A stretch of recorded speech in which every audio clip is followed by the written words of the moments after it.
Hello sim racers and welcome Friday live stream. Here we are, Assetto Corsa Competizione 1.9, and finally we get some free time to enjoy it, to make a nice race. And actually I was talking with Andimon, our admin and community manager into Aris.Drives, and I was talking to him and telling him how I would really love to do, a full practice session when I can set up the car as I like it for my liking and the conditions, and then go to a nice qualifying session, and then a full-blown 1-hour race, with tire consumption and everything. So here we are. We have organized for our community and me tonight, and we're going to race at Misano. It's going to be in the afternoon dusk kind of lighting style, which is very, very nice to look at and drive in.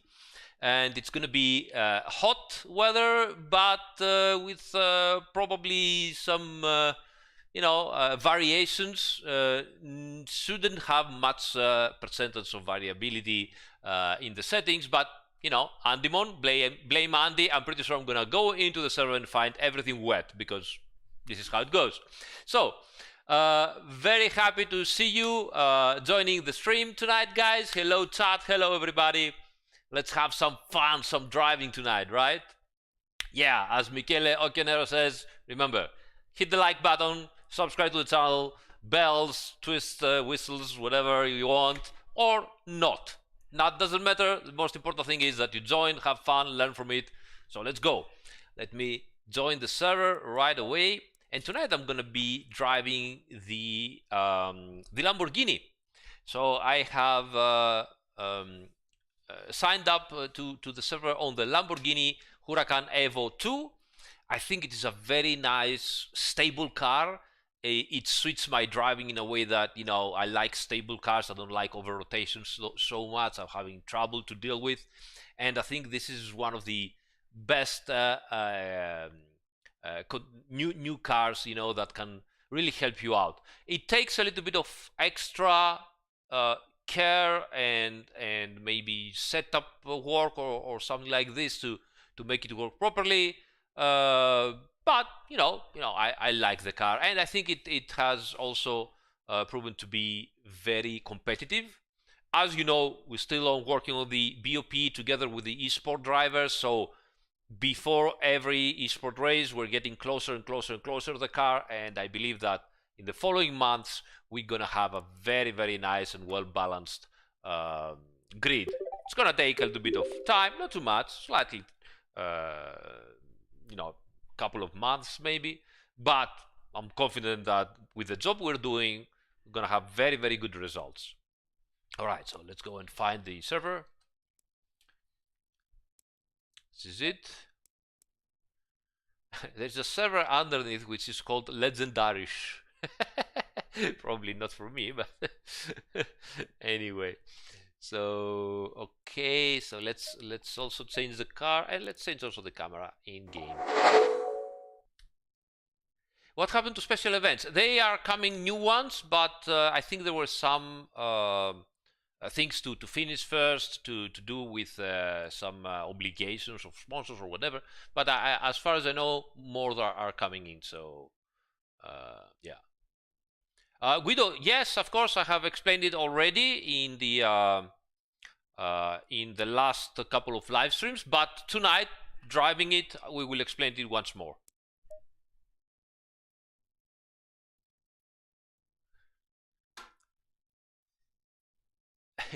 All right, so let's see what car. I guess we're gonna go with Iron Lynx again tonight. Wonderful liveries. That's nice. Kermit as well. What are actually the customization? Oops. Customization. What are the? Yeah, but I don't have time for that now. Looks good, but I don't have the time. Okay. So yeah, whatever. And delete, and let's go to. Yeah, let's get the yellow or fuchsia. What should I get, guys? The banana or the I don't know, strange color here. Yellow.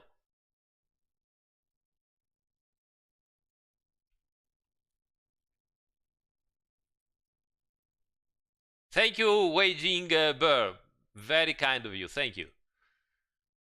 Pink Panther or banana? Oh, Pink Panther. Yeah, that's true. Or banana. Pink, yellow. Oh my God, it's 50-50. Where are my physics dice? Physics dice. Little mini-me. What should we get? Huh? What should we get? Pink. Mini-me says pink. He's extravagant. So Pink Panther it is. Okay, let's get this. Confirm. Let's get into the server.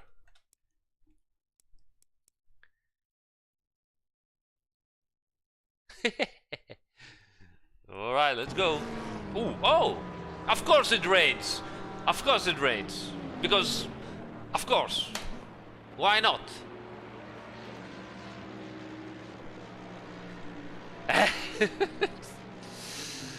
Okay, so let's start with the wet, whatever here. 35 degrees track, wet track. Okay, okay, let's go full fuel. See what we can do.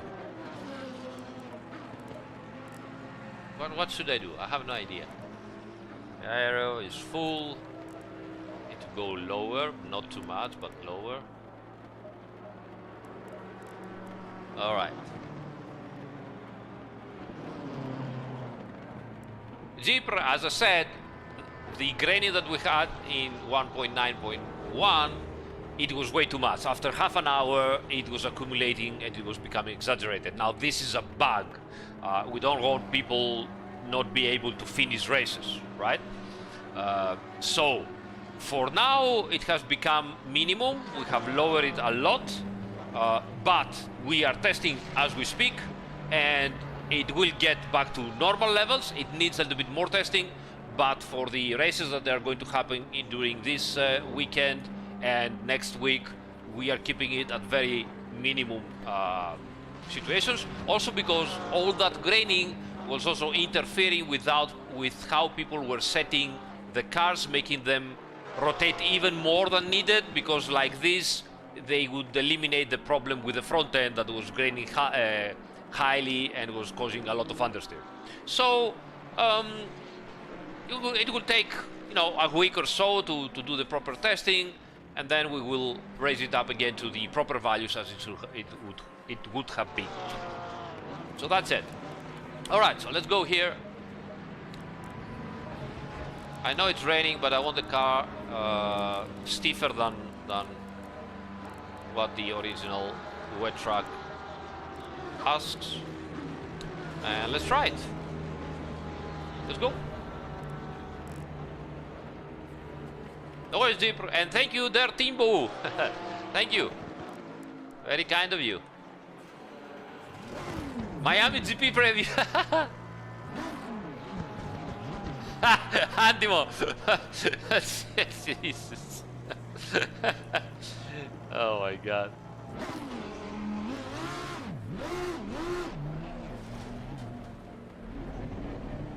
Okay, let's see.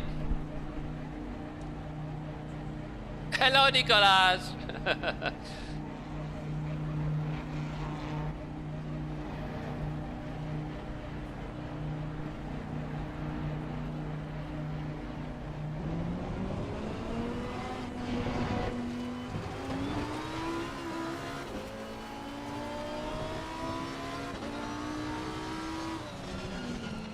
Lower the traction control. It's not that wet. I mean, it is wet, but it's not, you know, monsoon stuff. A good grip, actually, for wet. Ah. Daniel! Oh, you have an enduro tomorrow. Best of luck, mate. Ooh. Watch it, the curbs. Hello, Yasin.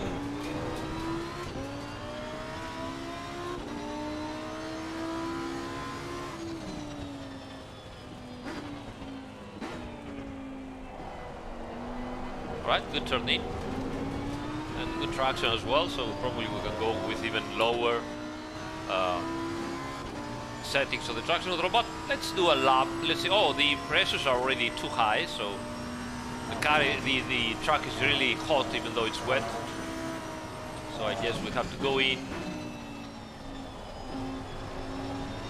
But the car feels nice.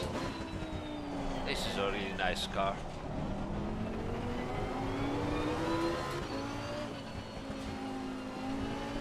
Look at Maddalena says, hey, I'm 10 minutes from the circuit of Misano and there is no rain here. Blame Andy, Luca. By the way, I really love the place you live. It's really nice. It's really nice. Alright, let's go in, and we really need to go much lower with the pressures here. At least 4 psi. So we will go down to 55.4.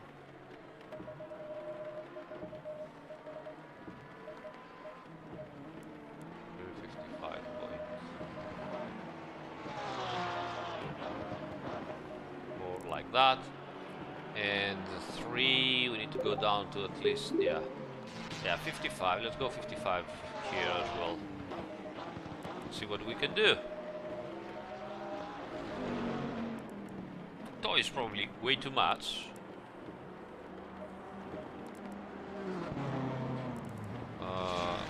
But whoops, wrong.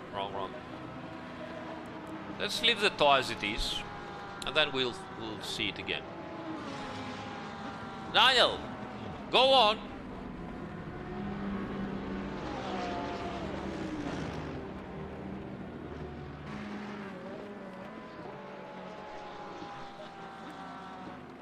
Ciao Emanuele.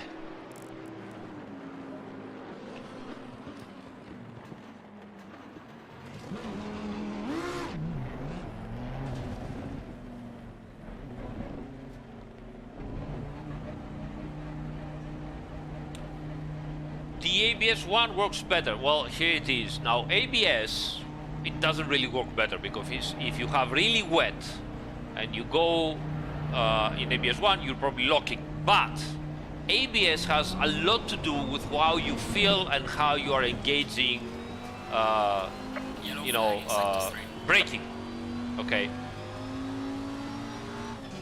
So, if for you it feels better because you can control it in an improved way, then all the better, it's better like that.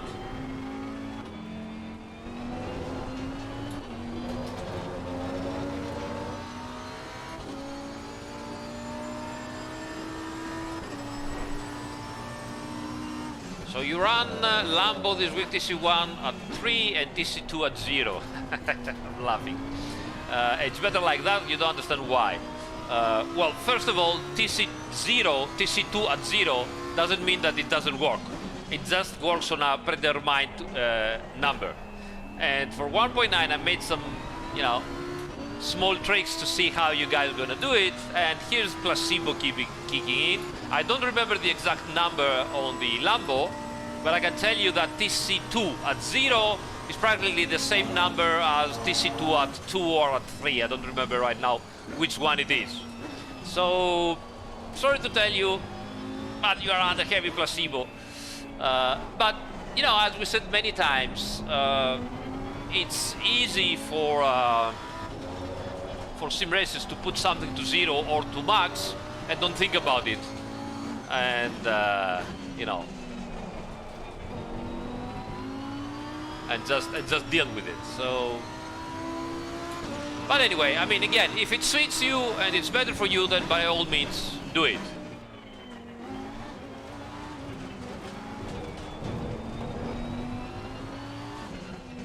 Okay, pressure seem a little bit better. We'll need to make them asymmetrical. Ooh, too much shot. I really need to focus a little bit on the driving.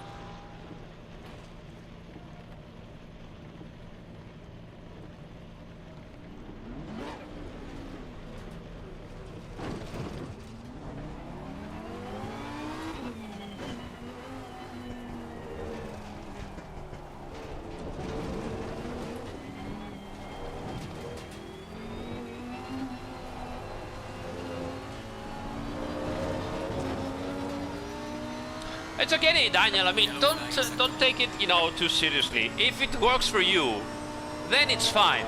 Just know that TC0 is you're not deactivating it. Only TC1 deactivates completely. TC0 you're not deactivating. You're just putting it into a whatever value is predetermined in TC0, and that's it. To make it easier for you guys, probably I should make so that TC2 doesn't go to 0, but always going down to 1, and that's it. So yeah, maybe in the future we can do that, but you know, it works. It makes you fast. Use it. Why not?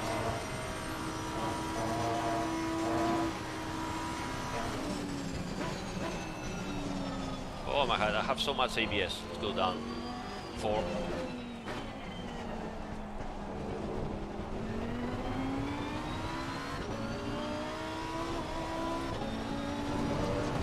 Ooh, understeer.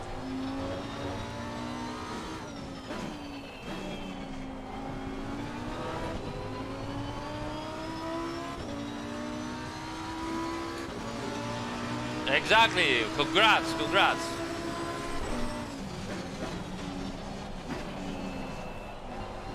Okay, let's do some laps, guys, because there's only half an hour left to the practice session, and we really need to. Ooh, don't go over that curve now. We really need to get in and work with the setup and the laps and everything.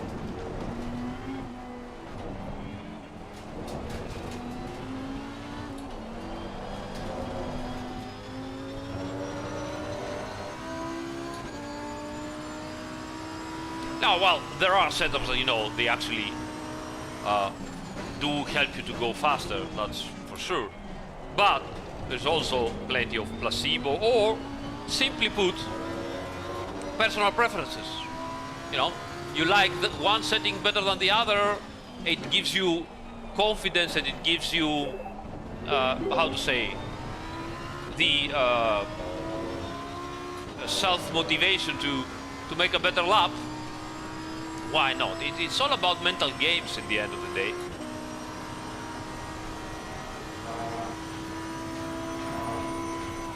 Oh my god, here is so dangerous. Look at that. Yes, indeed. Look at the Bentley. The wet tires are overheating, but that is to be. Is to be expected with so hot weather, even though it's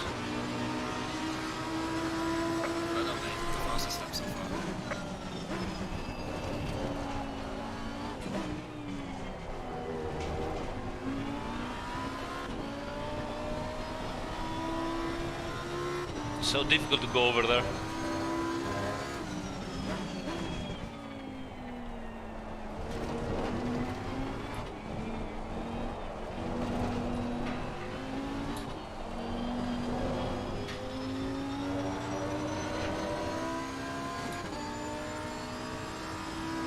Ciao, Alex!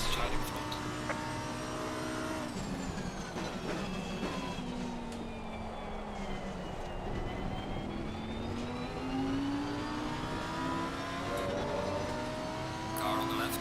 Clear on the left.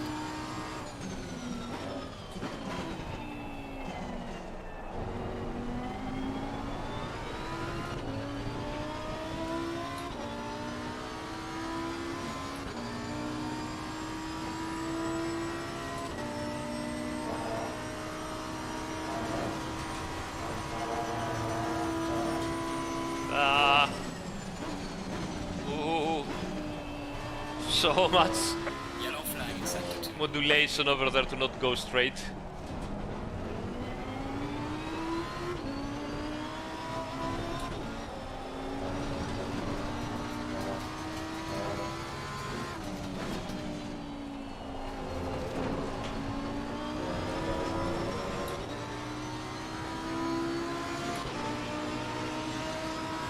Okay, that's better. Personal fastest lap. Wow, curb. Oh my god, that was scary.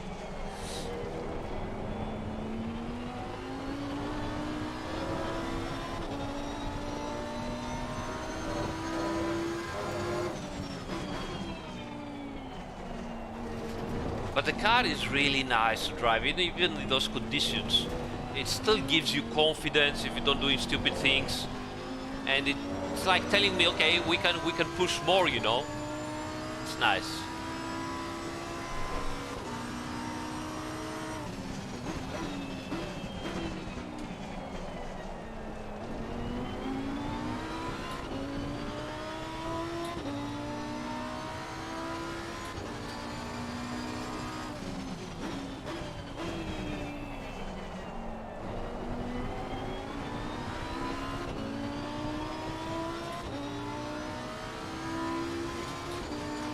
Yellow flag in sector 3.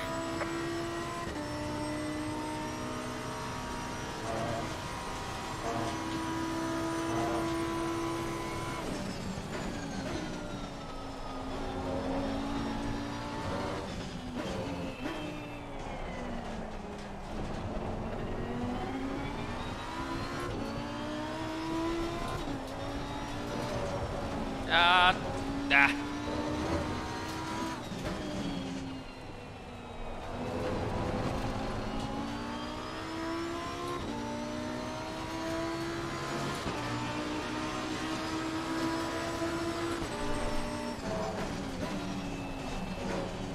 All right, let's fix the pressures a little bit here that it's necessary now.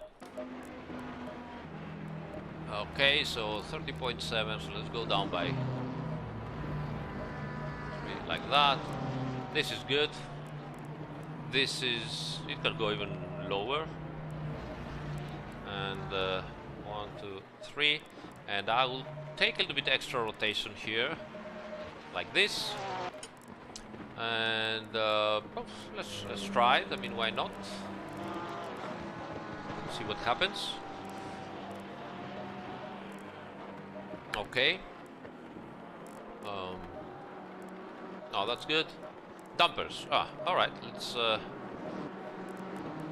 But I don't wanna exaggerate because it's gonna heat up a lot. Let's see if we can keep the tire temperatures slightly lower. You never know. Whoa, not so much. I mean, you don't need that much of fast dumping here.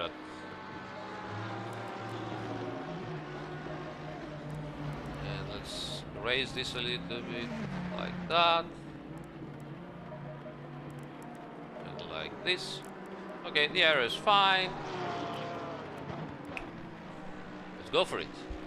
The tires are getting a little bit hot, so can we make them better? We will need some extra pressure.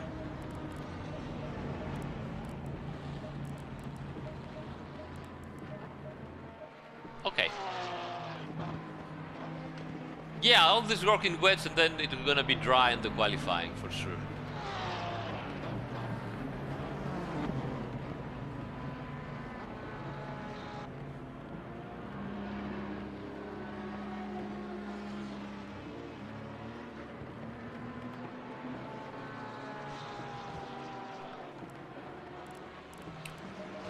This I don't like that much.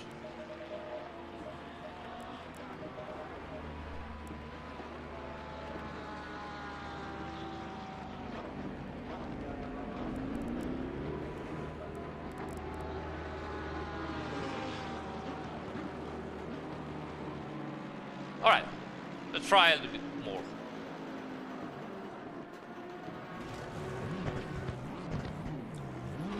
Alice, devi leggere nell'apposita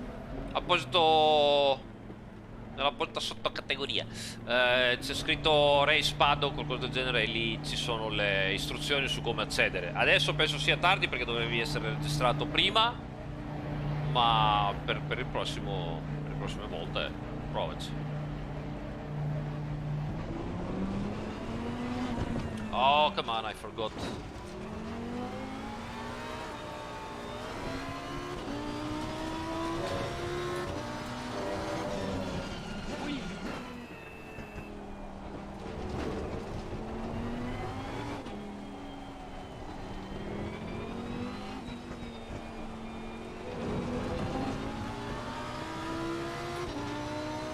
Well, the problem with esport drivers or very fast people, you know, even though they are not maybe top of the top, or even influencers, whatever, streamers, etc., is that first of all, the very, very fast people, they are not going to just release their setups out there. Second of all, we are talking about finding the last tenths of a second, and if that means that we are going to exploit the game or whatever they're going to do for it, even though the driving might be shit or the drivability might be not worth it and so on. Okay, they don't care about that. They just care to do 1,000 laps and find out what's the best thing. And even if you even show them that, you know what, yes, but you're faster, maybe, but you're also consuming the rear tires. Next thing that happens is, instead of trying to find out something proper, they will keep doing what they're doing and then come and complain or convince their followers to complain that, oh, the tire wear is way too much now, which is exactly what is happening right now as we speak. So you see, the mentality of the gamer is different to the mentality of the real driver, that you know, it's going to ask for the engineer to make the car as fast as possible, but also as drivable as possible for the whole stint. And the engineer will also tell him, you know what, I don't care what you say, this is better for you on the long term, so use it. So that's one thing. Second thing is, once you get used to something, it's easier to just throw the sliders around, don't think about them, and try to find out the rest of the sliders that you have available and see if it works. And it works because they are actually that good in driving that we often have made tests with this kind of level of drivers, and they could be just as fast with good or bad setups. Okay. They don't care that much about the whole picture. They care just if they can do the lap time. And sometimes they do the lap time with even whatsoever their setups choices are. Okay. I know it sounds crazy. I know they will never admit it, and they will say, no, this is the best possible setup, and we know it. But then we had tried it in testing, and we gave them another setup that was more logical, and they do the same lap times, and they were like, yeah, but I don't feel it as good. But they were doing the same lap times, you know. So, on the contrary, you also have drivers that are very, very fast and very, very good on, you know, trying setups and making them proper as they should. And they spend a lot of time on those setups, and they get also very good results. But again, we're talking about a level that then you go into the esport drivers, and we're talking about if they are 1/10 of a second or 2/10 of a second slower, they go crazy that the BOP is shit. Okay, and we're talking about the like, I don't know, 30 drivers were in half a second gap, stuff like that. So it is what it is. I respect everything. I always try to improve it. There are limitations on the sim. There are limitations in the actual, how to say, way of doing sims, because to obtain some of the tires degradation, you need to go very high on frequencies in order to simulate the micro vibrations that happen to the tire, that are also influenced by the stiffness of the suspension and of the dampers in reality. So it's not something you can do that easily into the sim, except if you fake it. We're not faking it, but maybe we should also think about it at some time, but certainly not something that you can do in ACC right now. So those kind of limitations, they will always be there. Our job is to make it so that you want to use the stupid setup. I call them stupid. They're not stupid, but let's call them like that so that we can understand what we're saying. That's fine by me, as long as you can achieve the same results or even slightly better with a proper setup as well. So that is what we're trying to do. Sometimes you get closer, sometimes you get longer. You need to try, you need to take the results out there and see what happens. And you need to keep on, you know, evolving and making things better.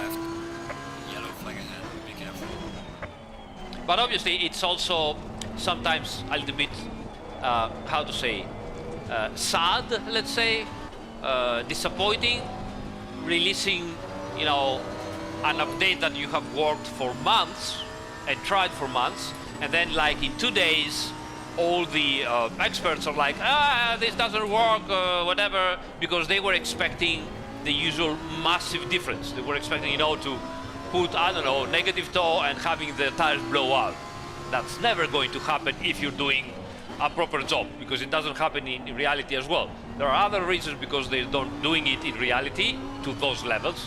They will use negative toe up to a point if necessary, but not to these levels. And we're trying to limit it into the same way and have subtle differences, you know? Yeah, I mean, sometimes it's like, oh, we tried it, you know, in 1 day, and we found out that you don't know what you're doing. All right, I have nothing else to reply to that, honestly, because there's nothing to reply other than, you know, make a better work yourself, do a better sim. I will try it and I see if I can, you know, steal some ideas out of it. So by all means do it, because this is what takes the whole genre forward, you know. That's my impression from that. I mean, you have a very, very closed grid, and we just updated to be even closer at Monza now. Okay, and we're working for Laguna Seca, Bathurst, Porica and Spa for the next update. And because whatever, you know, streamer didn't have a good race, it happens, or picked a car that it was not balanced yet, you have sim racers commenting, oh, the BOP on ACC is shit. There's no, you know, midway, there's no, it needs improvement, or it needs, you know, or it's good enough but not good enough. No, it's either perfect, which is not possible, or completely shit. There's no middle ground here. Come on, guys, it's making, you know, it's difficult.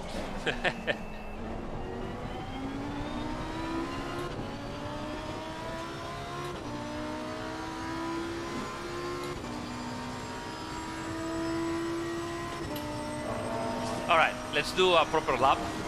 We're wasting way too much time. Pressures seem to be nice. Grip is good. Have some understeer on turn in, so we can fix that. But maybe we should go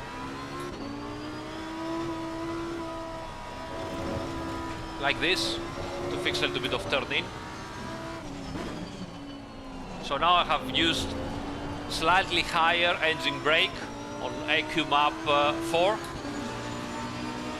Let's see. Let's go. Oh, too fast. I went in way too fast for the conditions.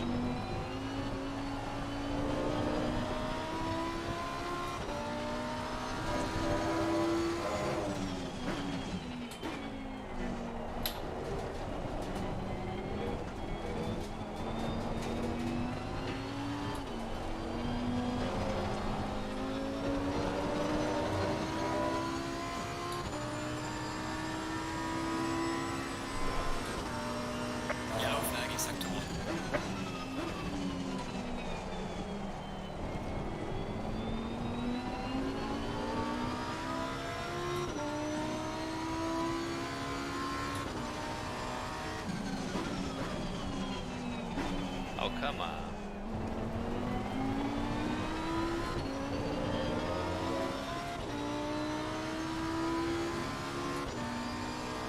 Everything is possible to improve. Everything is improvable. I don't know if that's a word. And we should do it. There are priorities, there are limitations, there are knowledge limitations as well. I don't know anything. I don't know everything. I know some, but not everything by far. So it's ongoing struggle. Yeah. Car on the right. Thank you, BMW. Pressure's too high. No, pressures are good now. Pressures are good. Yellow flag, be careful.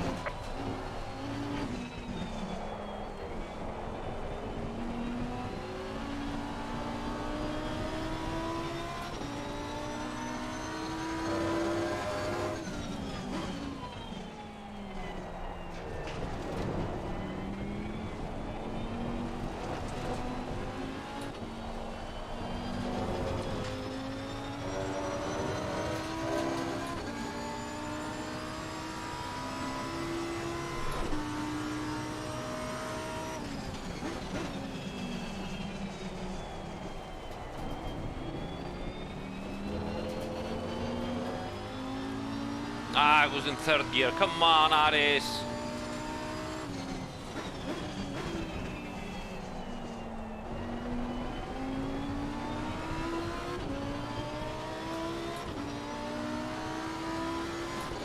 Car on the right. Clear on the right.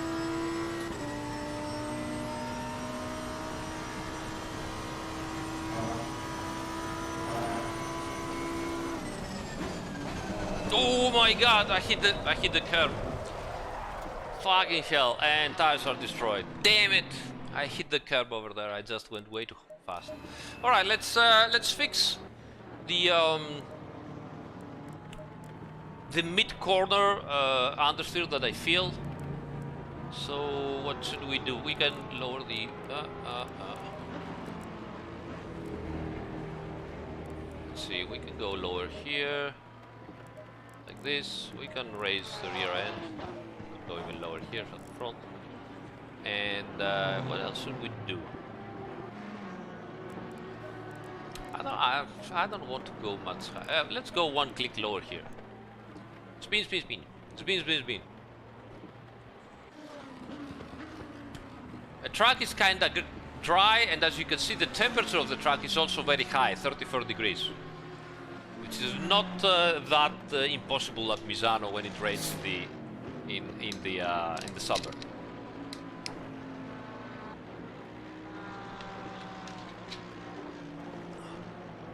There is not much graining in the wets happening, because there is not much graining in the wets as well in reality, but there is blistering quite a bit, so you need to be more careful.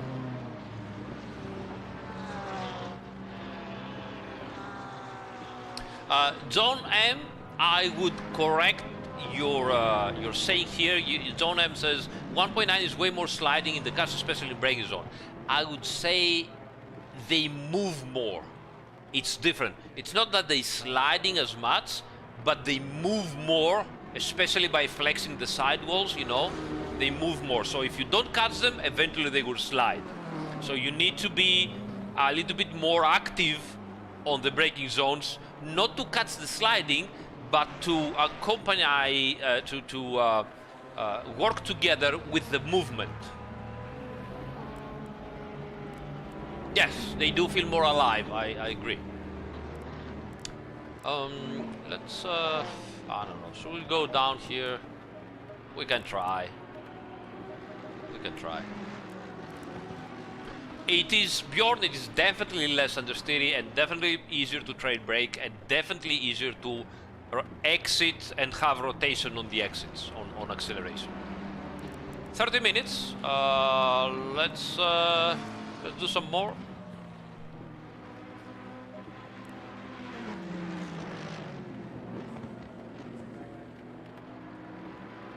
Why do I rev the engines that high? Because I talk too much and I'm reading the chat too much.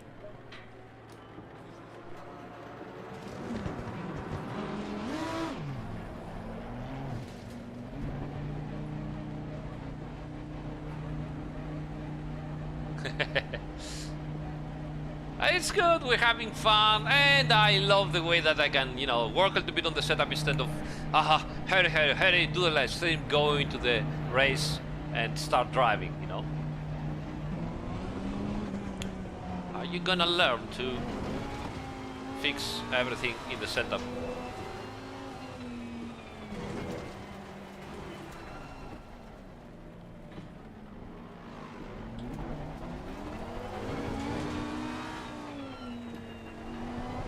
Yellow flag in sector 3.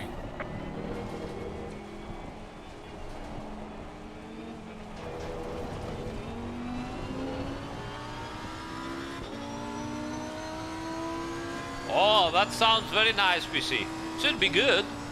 I mean, don't expect to run everything in Epic, but you don't need to. Correct decisions, and you're gonna have amazing graphics and very good frame rate. Yellow flag, be careful.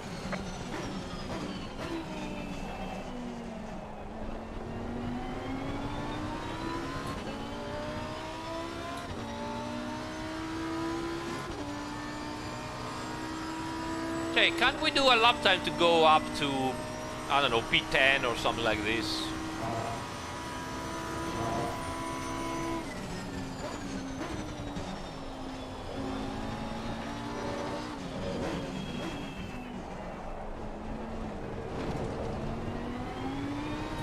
Car on the left.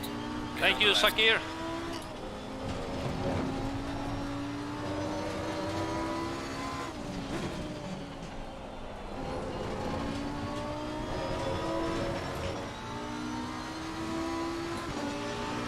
The Lambo is really nice to drive. Okay, let's do a lap.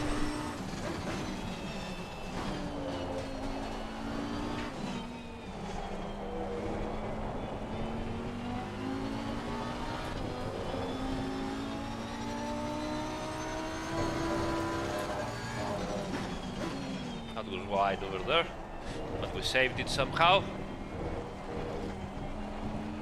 Those curbs are definitely to avoid because they just slide so much that the car just slides sideways.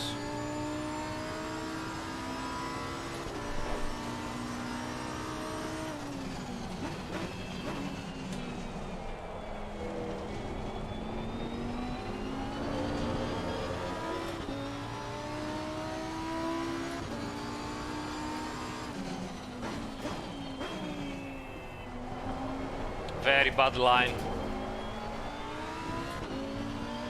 Very bad line. Hello, Robert. Good evening.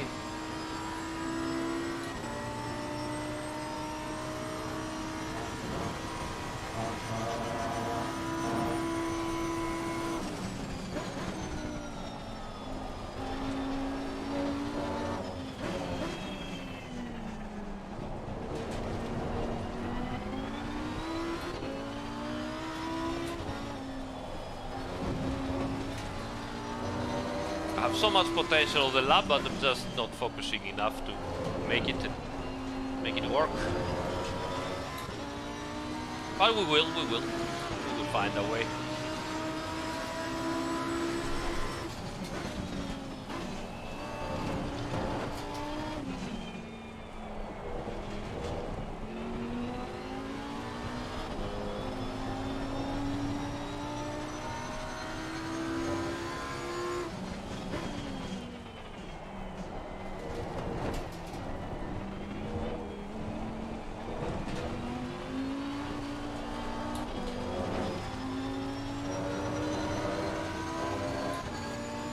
Just fish tails.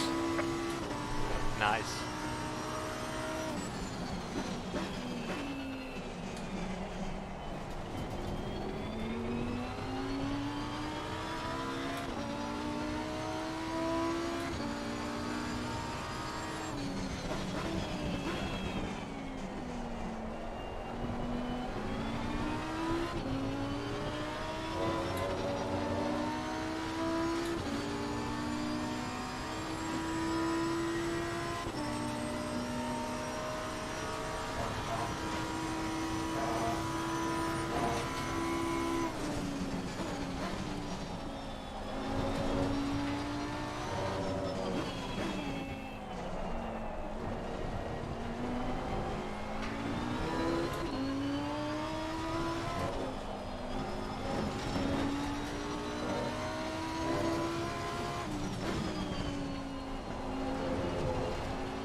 Ah!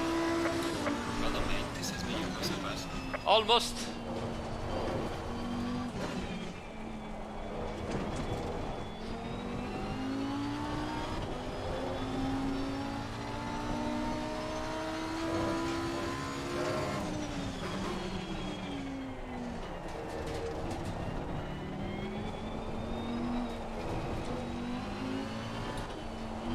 Yellow flag in sector 3.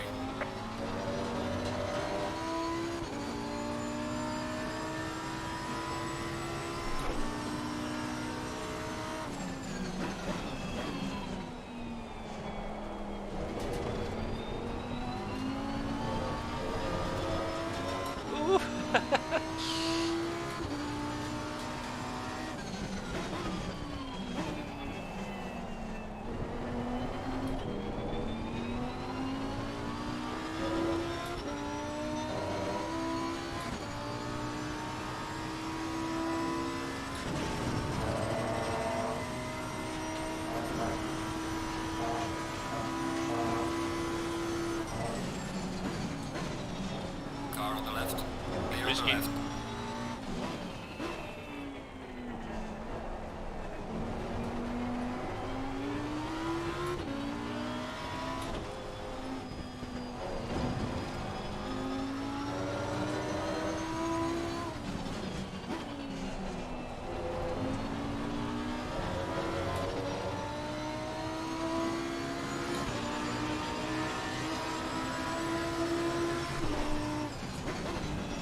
Ah, too fast.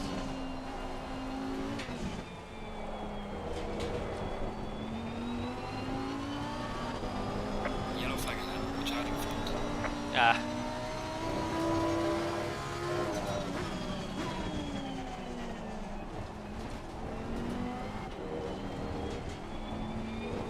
Yellow flag in sector 3.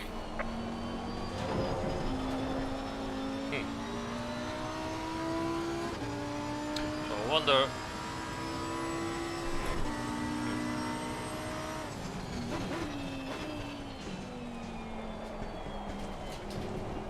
Let's try something different. So if I go up. Oops. Come on, Aris. I'm touching all the buttons except the correct one. So I'm gonna, if I go up to traction control lateral 3, but I lower this one, what will happen? Slow car ahead.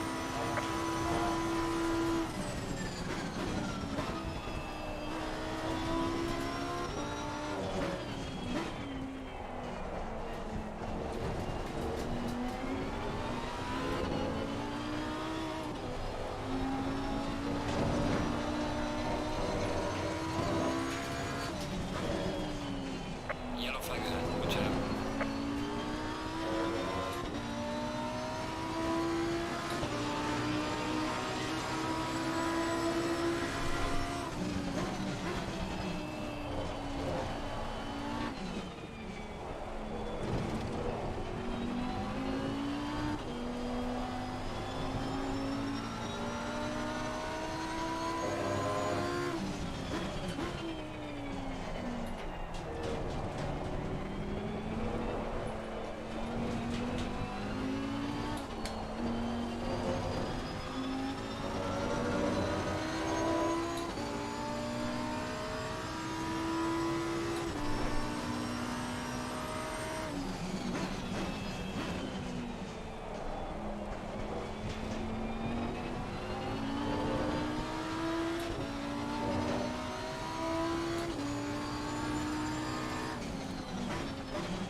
Yellow flag in sector 1.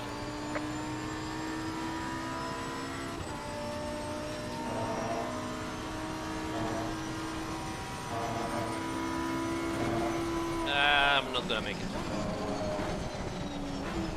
Okay, at least I avoided the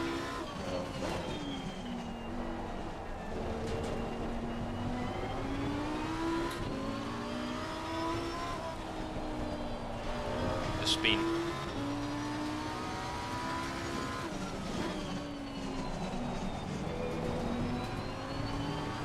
Yellow flag ahead. Watch out. Wow!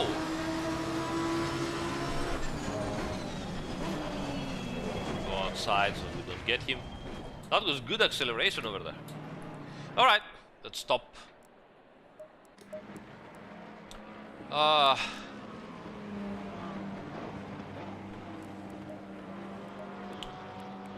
We could possibly go a little bit lower the rear wing. I don't think 12 is very good.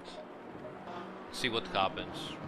But just 1 minute left. So let's just save this. Call it yeah, whatever. Mambo wet 33 T33 race 01. Okay, let's just save this to be on the safe side, and let's have a look also what the lap times are.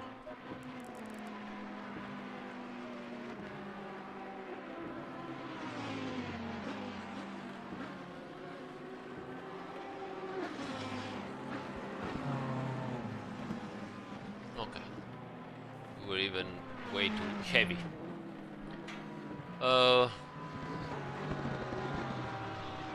T1 at the brands a real experience. That's true. That's true. Very nice.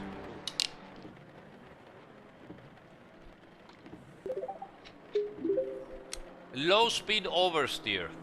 On what track? So low speed oversteer.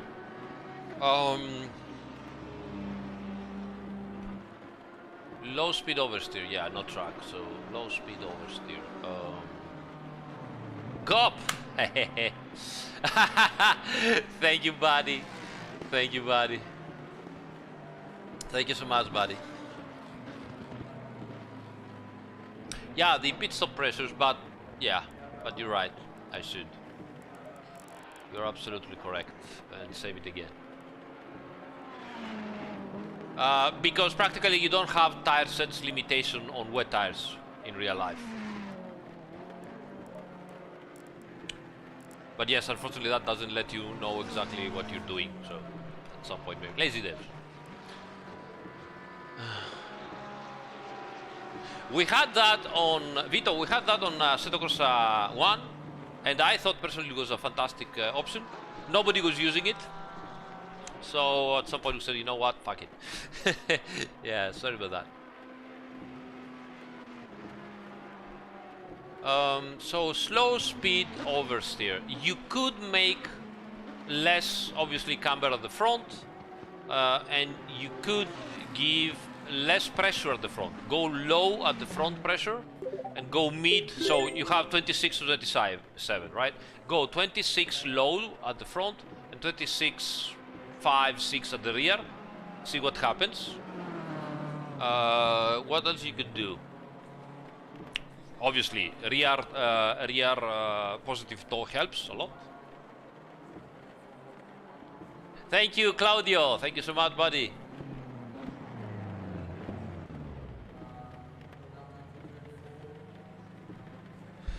Limits in making sponsors comedy logos into the custom cars menu. Ah, yes. No way. Yeah. Green light. Give it all you can. All right, qualifying, and it still rains. Fuck's sake. Oh, come on. Alright, you know what? We're gonna go with 20, with 15 liters because we still have enough time. Let's see what happens.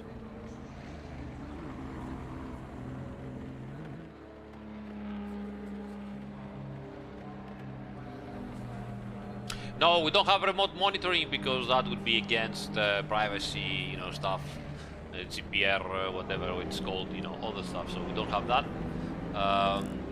But we do get monitoring from all the right now esports drivers, which are capable of pushing all the cars to the limit. We get generic, you know, monitoring of the various championships, FM, simracing.gp, and so on. So we have a good idea.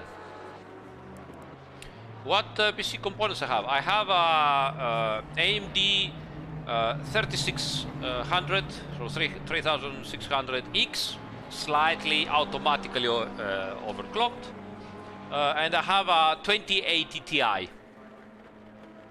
Ciao Mamba! Le macchine torneranno tutte equilibrate prima o poi. Dai Mamba, abbiamo parlato di queste cose 3000 volte ancora. Stiamo già facendo hotfix su hotfix, perciò che ne dici? Poi a Monza già sono molto equilibrate. Stiamo lavorando sulle altre. Sì, vabbè, sei arrivato, perciò benvenuto, è arrivato. Te lo dico un'altra volta.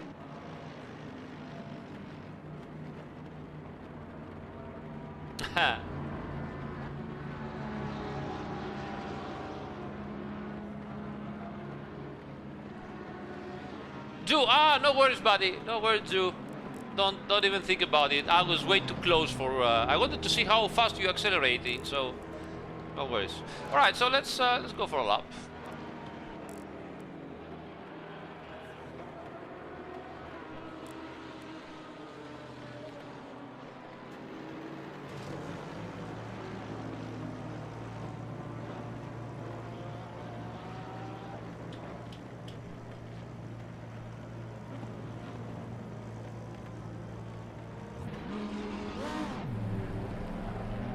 the whole operation.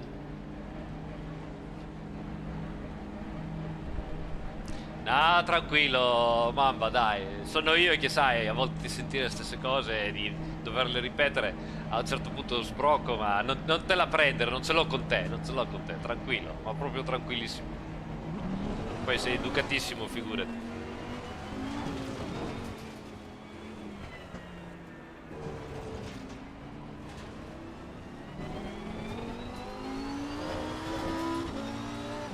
Alright, so let's see how the car, you know, works with light fuel.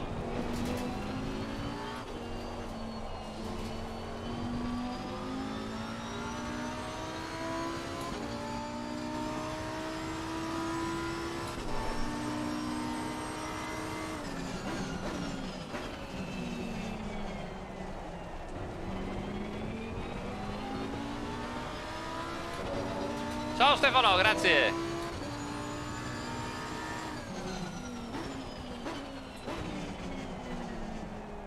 Oh, there's a Jaguar in there. Dog. There's a dog.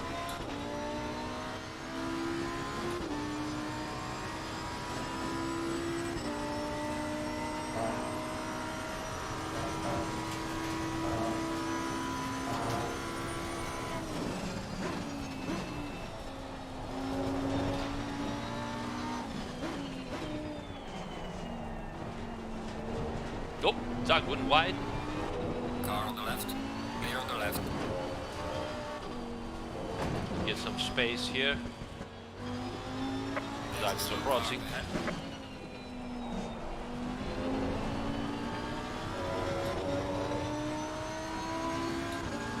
Hey, grazie Luigi. Yellow flag, be careful there.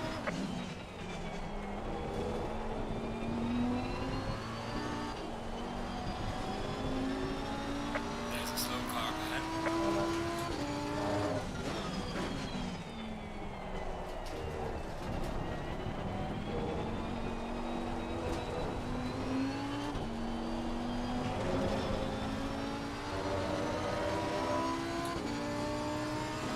Hey Charlie, thank you so much, buddy.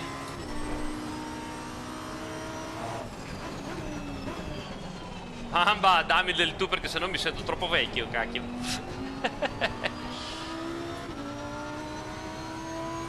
Che lo sono, ma questo è un altro discorso. Sono diversamente giovane. Thank you McLaren. Thank you Soul.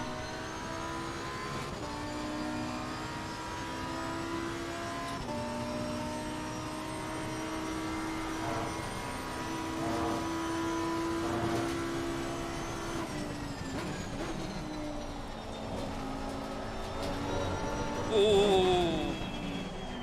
Oh, I've just saved it.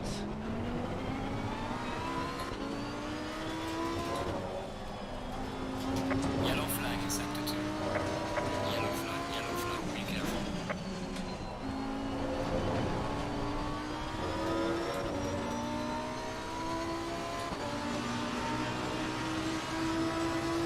Brother mate, this has been your personal best.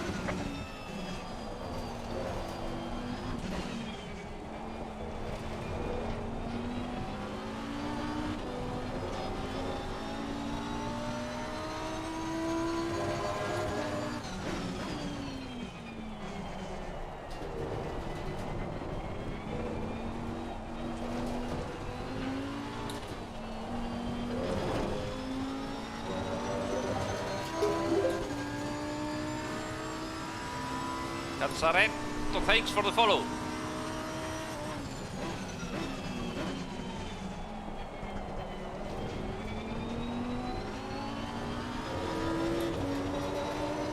Yellow flag ahead, be careful.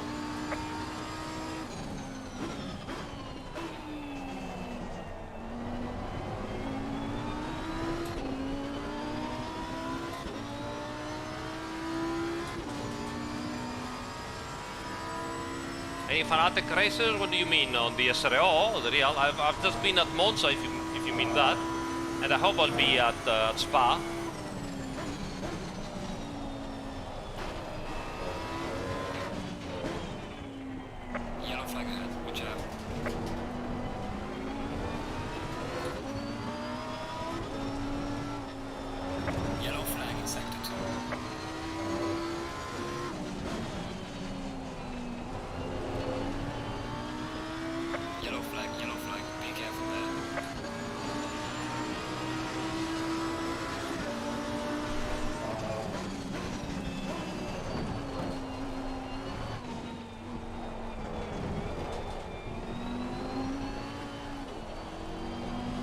very bad line there.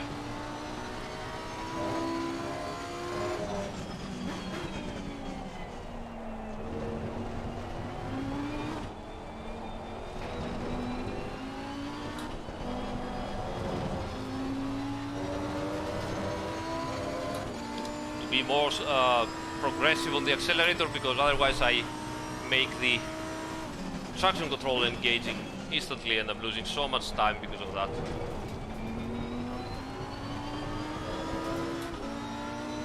Slow car ahead.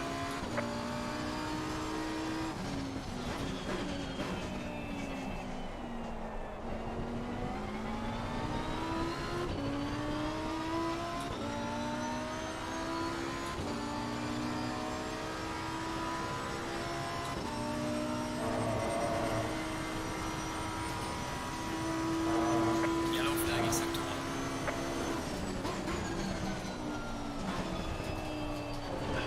Cut detected. Okay, one more lap.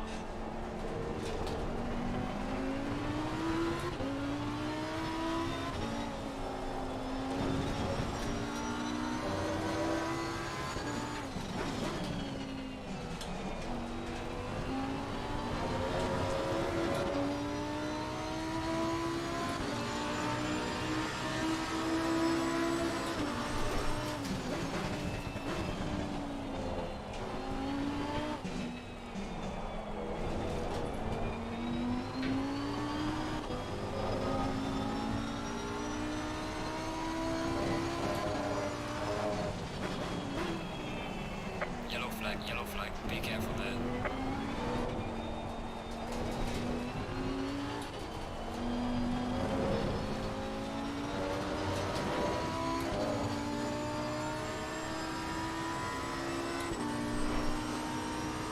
Yellow flag ahead, be careful.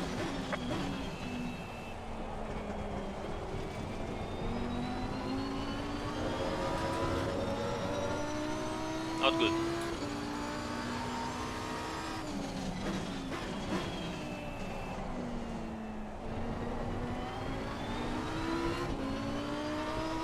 Very, very bad.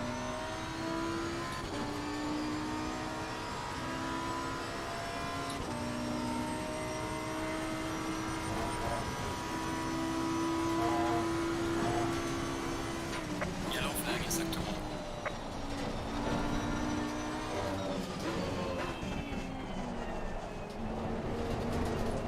Oof.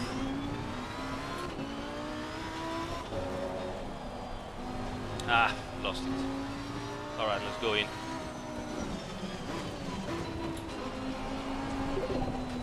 Boom.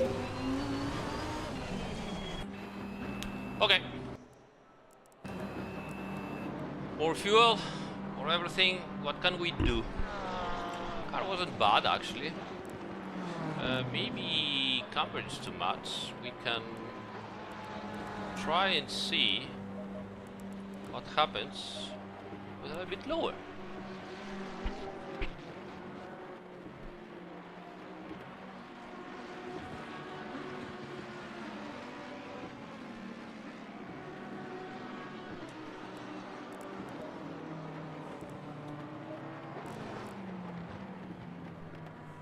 Ah yes, let's also fix this and this.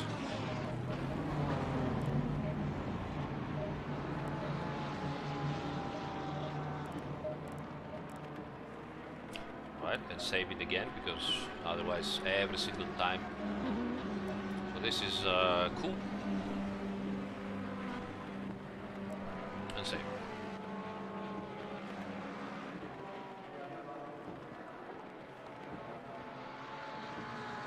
I don't know, Zabsi. Maybe. I don't know. We'll have to try out and see. I mean, in theory, yes, but, you know. I'm still 5th, but 1 second slower than Philip. What can you do?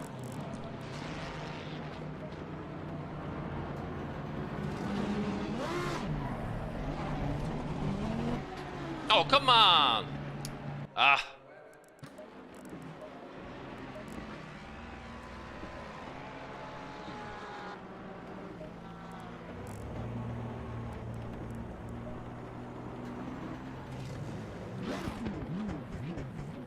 Charlie, I have a dedicated playlist on how to make a custom setup, talking exactly about how to start, what's the next step. So what to touch for first, what to touch secondly, what to touch thirdly, and so on. So I'm pretty sure. There you are. Michele will sure find out the the link as usual and post it. Big thanks as always to Michele. Oh my god, how many cars? Come on guys. Come on guys. Let's go. There you are. Ha! John got it first. Thank you, John.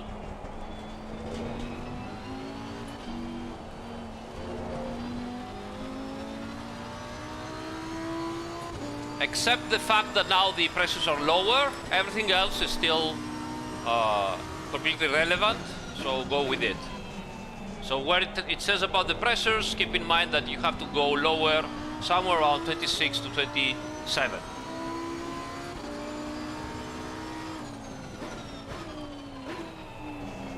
Maybe we should make this serious again. Strat. There's a slow car ahead. Yellow flag ahead. Watch out.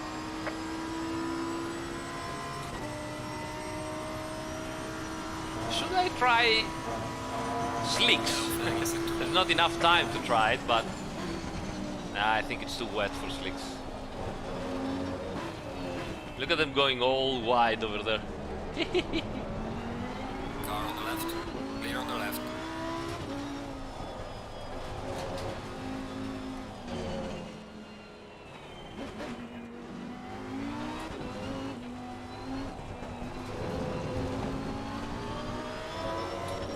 Yellow flag ahead. Be careful.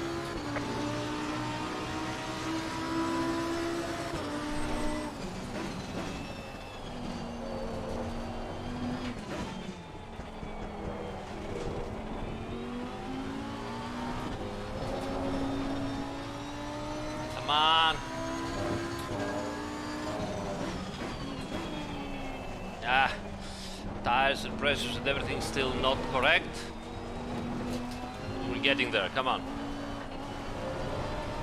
Yeah, look how it moves around.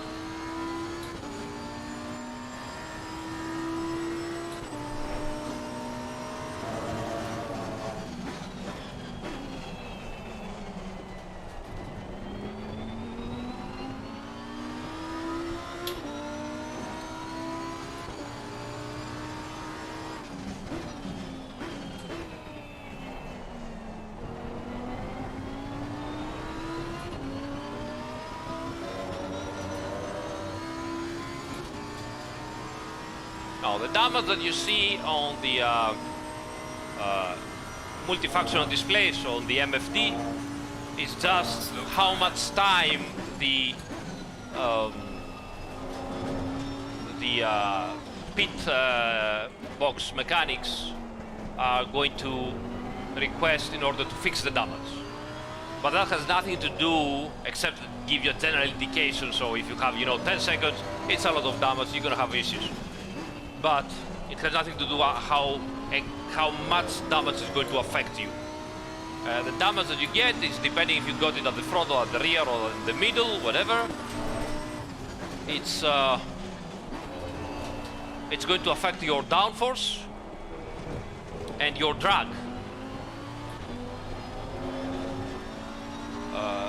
And the more damage you get, the more it accumulates and becomes worse in terms of drag and in terms of less downforce. Yellow flag, be careful. But there is no exact indication to let you know, okay, how much damage do I have and how much drag I'm going to lose. This is something that you need to understand by yourself, by just driving and learning and practice as well, probably. Ah, come on, Aris, that was a good lap, you ruined it.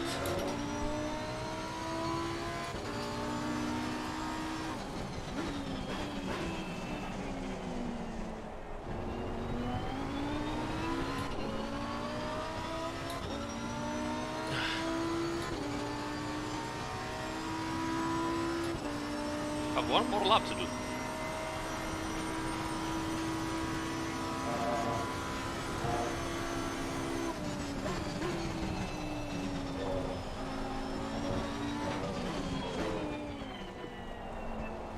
Come on, guys, go away, go away.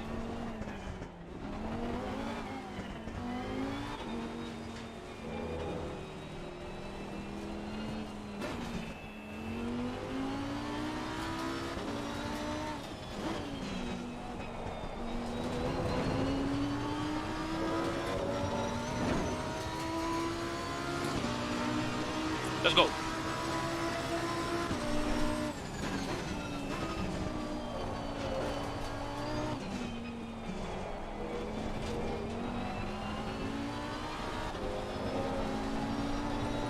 There's a slow car ahead.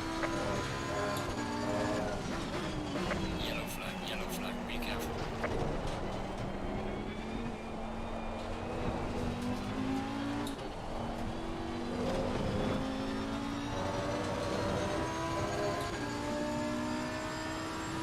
Yellow flag in sector 2.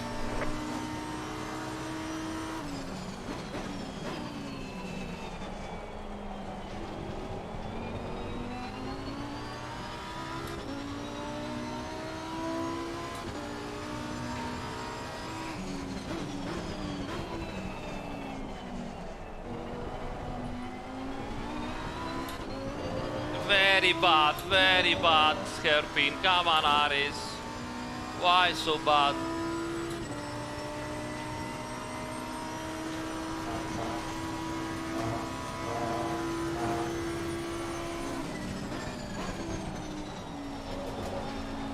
Yellow flag ahead, watch out in front.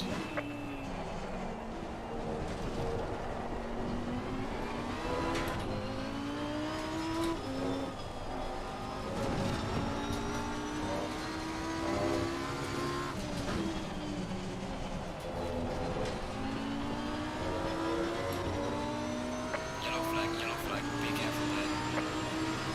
Session is now over. Lost all the time. I've lost.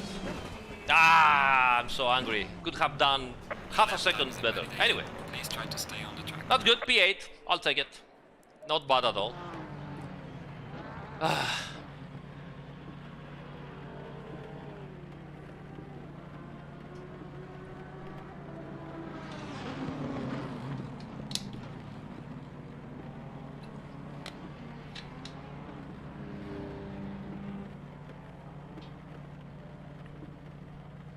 Really angry. Wow.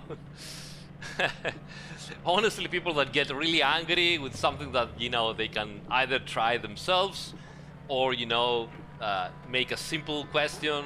It's honestly, come on, guys. Really angry. You do remind yourself that this is a game after all and we have some fun. Anyway.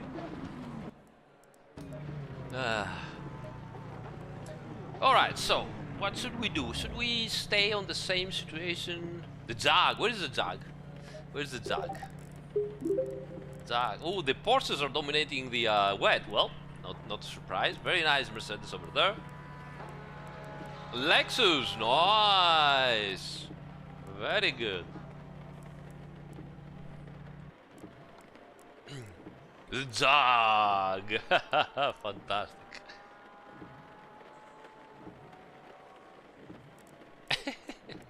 And another Jag. Oh my god.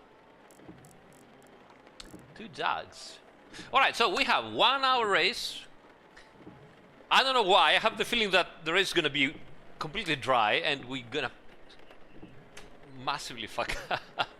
So yeah, I don't know what to say. No, it's wet. Oh, thank you, Andy. Watch out for Great. Oh, it's gonna be hot and maybe just a slight percentage of rain.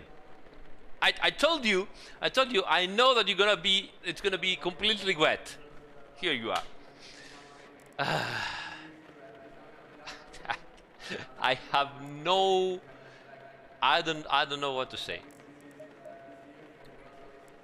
I don't know what to say. But what I really have to know is, so we're going to have to refuel anyway.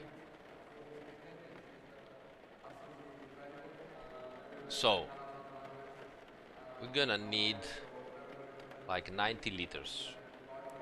So what I'm gonna do is go down to 80 liters, because if I'm gonna lose, you know, a couple of seconds on putting extra 10 liters in, I don't care, because in the remote situation where everything dries out, which is possible, we might need to change tires as well. So you know what, I'm gonna go even lower. I don't care. We might need to change tires. What do you guys think? Should I risk and go lower? And I will also need here a second strategy, something with dry tires and even lower pressures. Well, it's gonna be, you know what, I'm gonna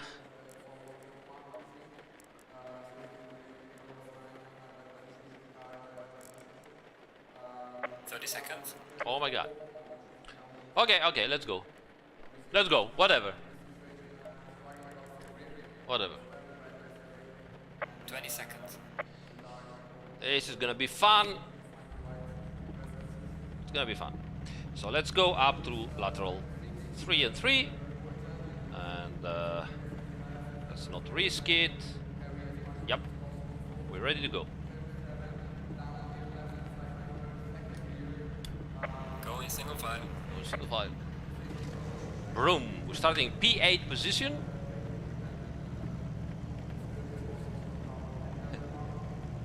And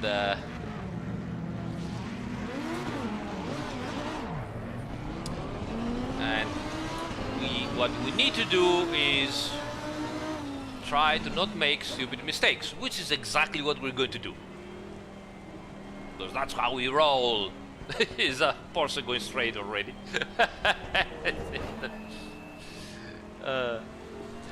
Thank you, Puppy Squisher. Puppy.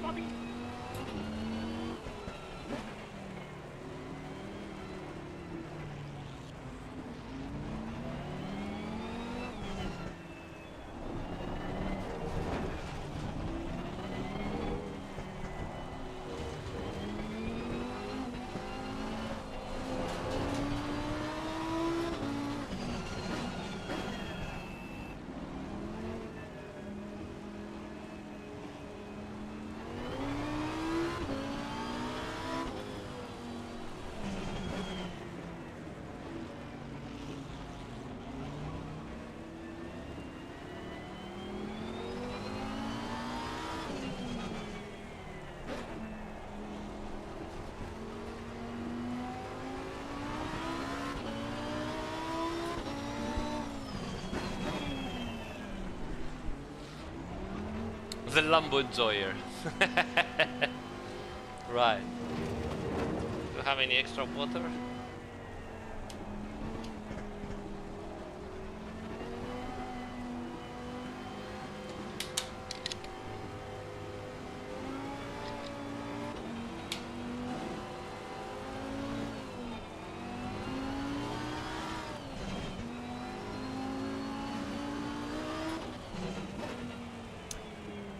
Let's also, lights are on, rain light is on, everything is ready to go. Stay in double file.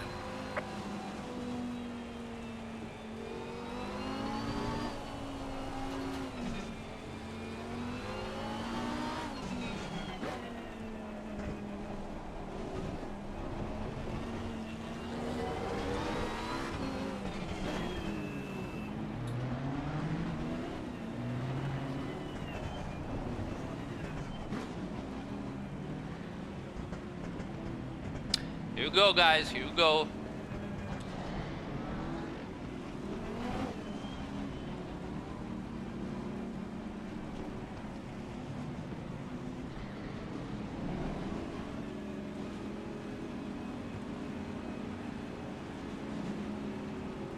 Green light, go, go, go.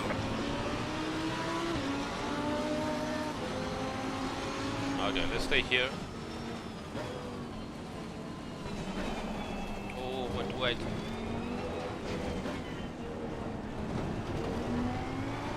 Car on the right. Clear on the right. Car on the right. Clear on the right.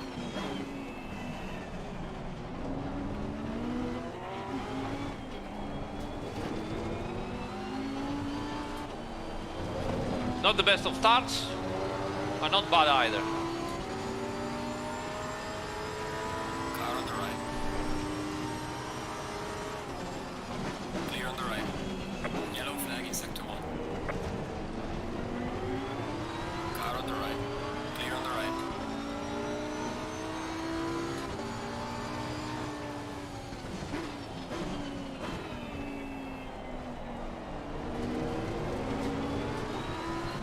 Look at the traction of the Porsche.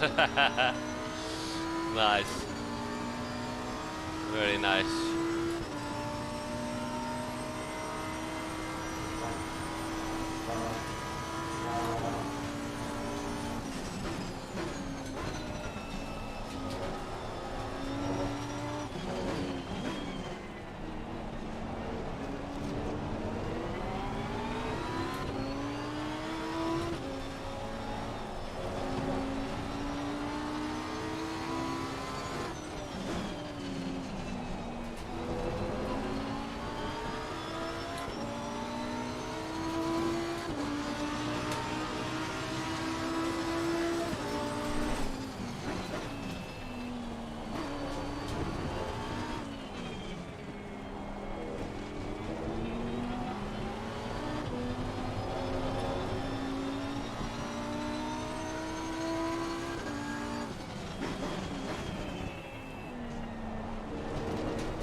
If I had the chance, I won't say it, because if there is ever a chance and it is a different car, I don't want, you know, to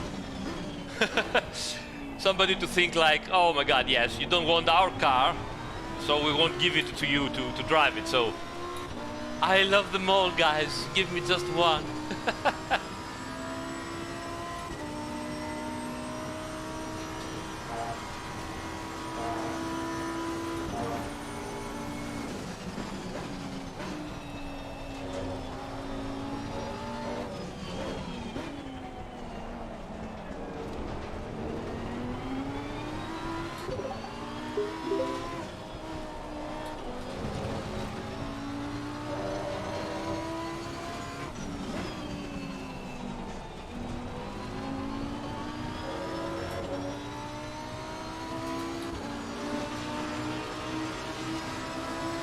Well done, mate. Yours are the best.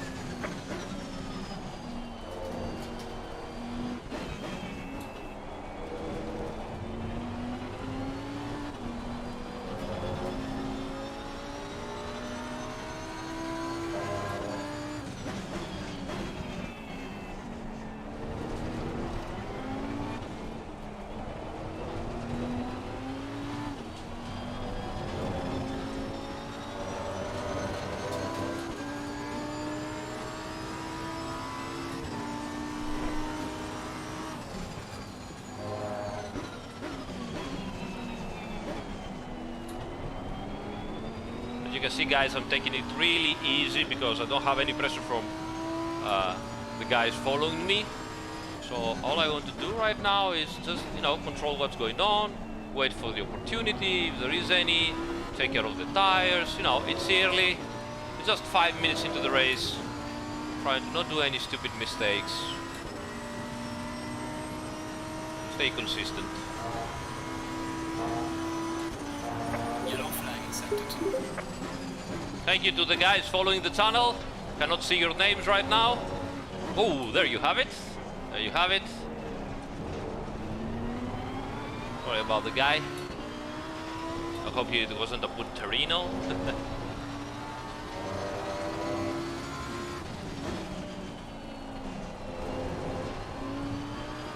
happy that I can keep up with the train without pushing too much myself. Personal fastest lap. That is very positive.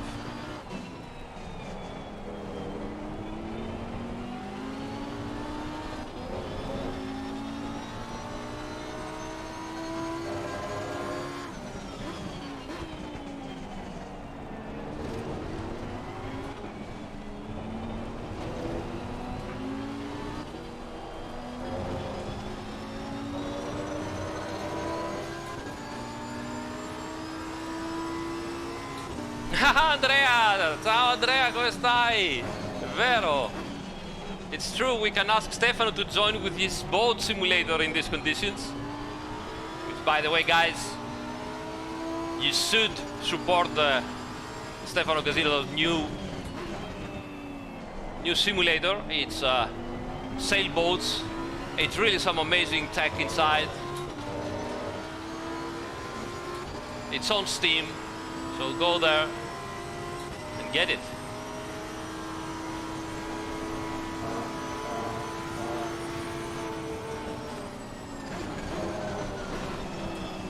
Yellow flag in sector 2. That guy was...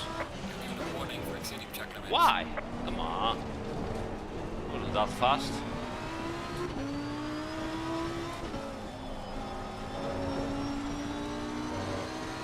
What? Why 2 warnings?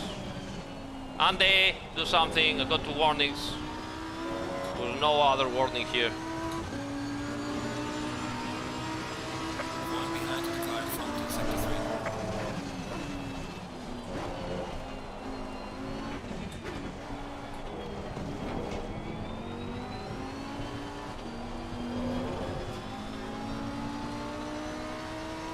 Chris, that's very nice of you. Congrats.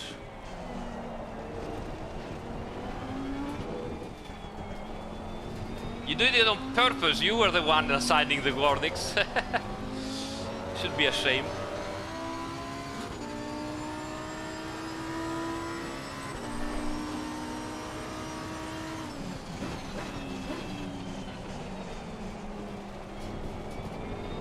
See if we can catch up the train again.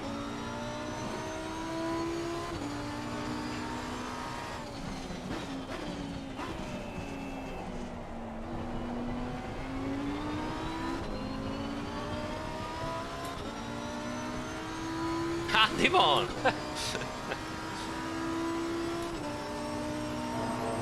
I will be blaming you. Ah, yeah, we do that every day, so that doesn't count.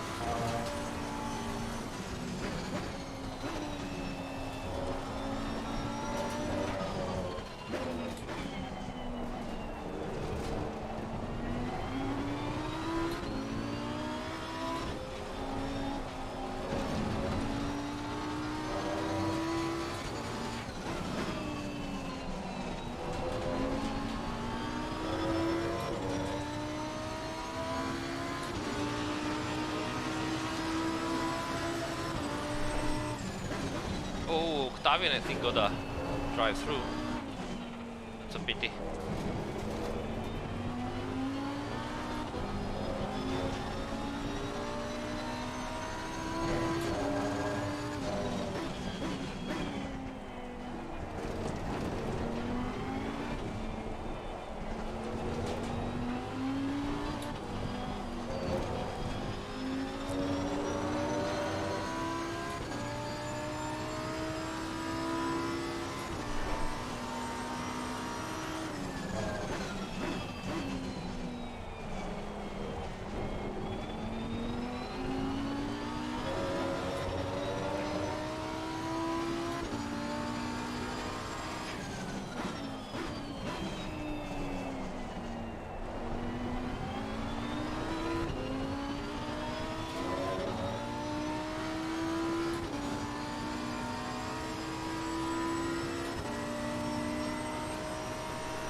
Whee! Gaining on the car. Yeah, Starting to sweat. well done, mate. Personal best.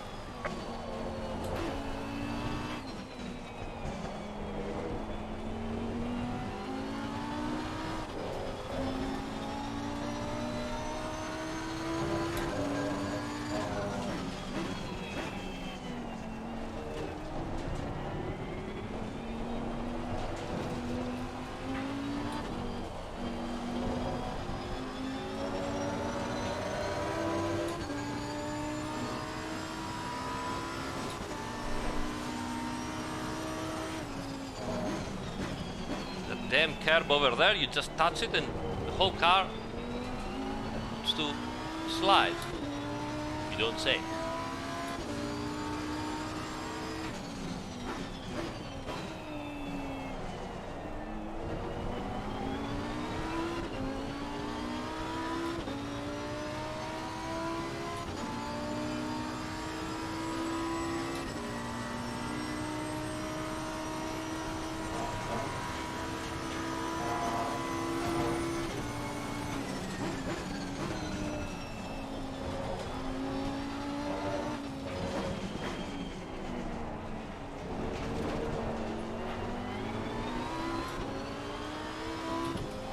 Yellow flag in sector 2.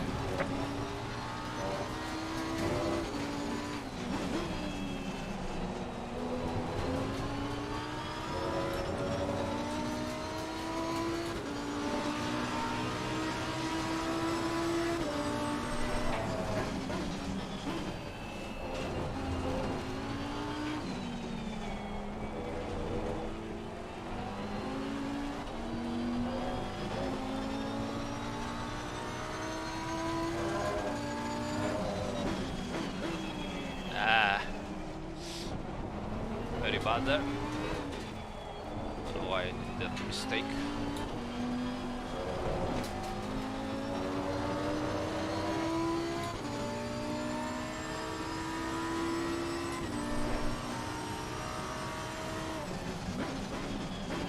Oh, he went wide.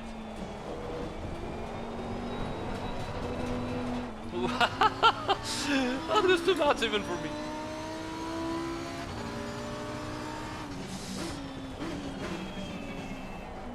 Yeah, driving with traction control is way too easy, no problems. Yeah.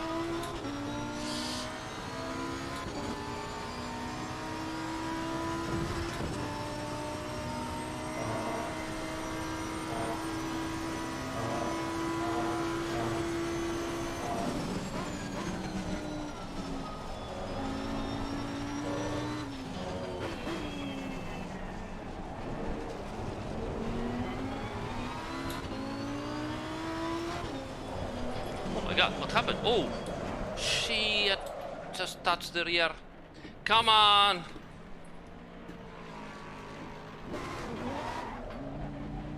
I touched the rear. Damn it. Touched with the rear the curb over there and it was instant death. Damn. That is so stupid. Ah. Yellow flag ahead. Watch out in front.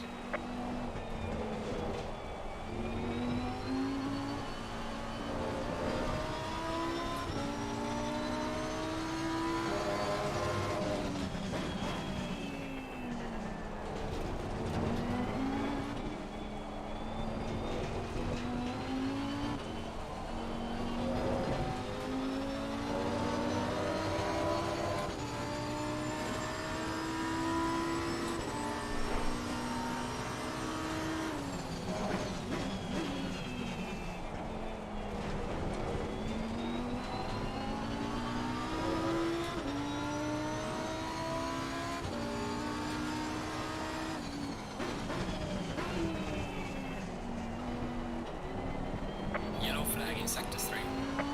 Alright, have to make up everything again. Ah. What did I say at the start of the race? Don't do any stupid mistakes. Which is exactly what we went ahead and did. Because obviously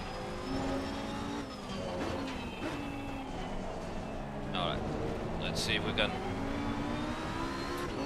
gain the lost positions back.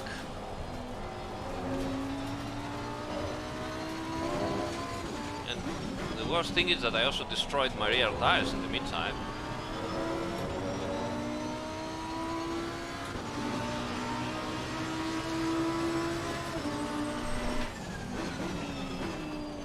It is indeed sudden loss of talent. That will sweet me and make me more humble, as they say.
Why is Philippe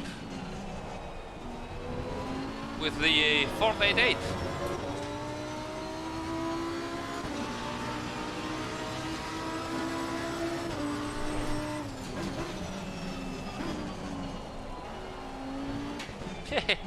Starting drifting again. Just love to be in the stream, don't you, Philippe?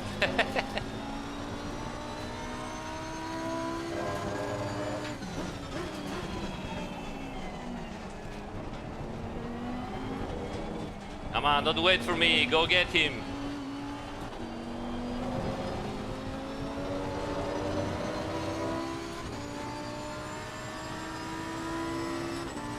Non può essere asimmetrico, Marchetti, perciò o stai chiudendo tu e non te ne rendi conto, oppure...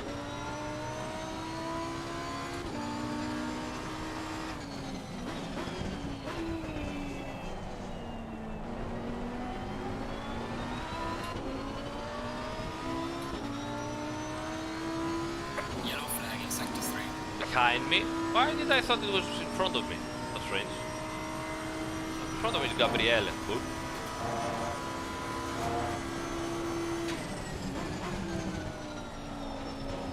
For it's so fast on the straights.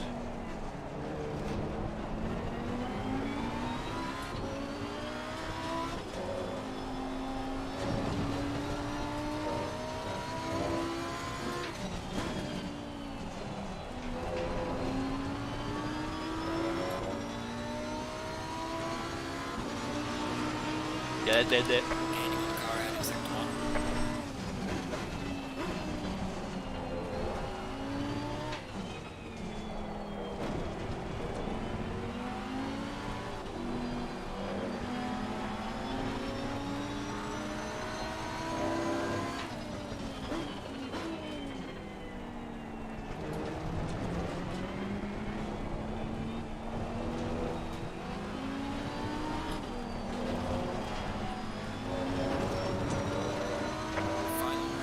Oh, come on!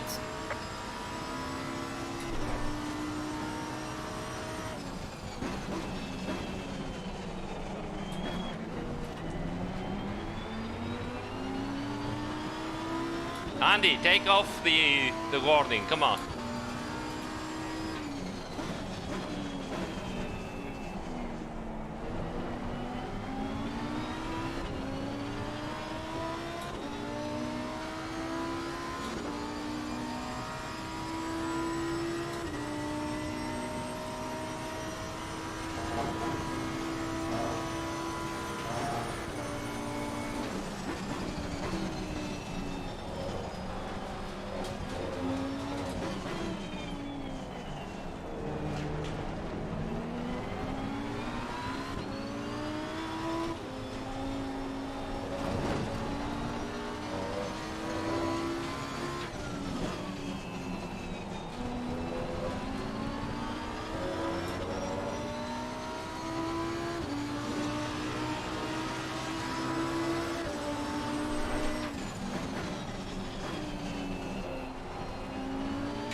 Oh, fuck's sake.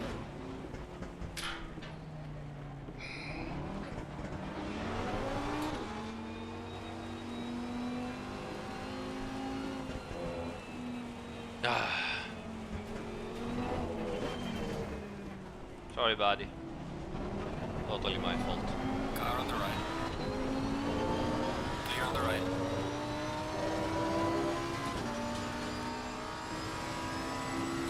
A fine race has become stupidity.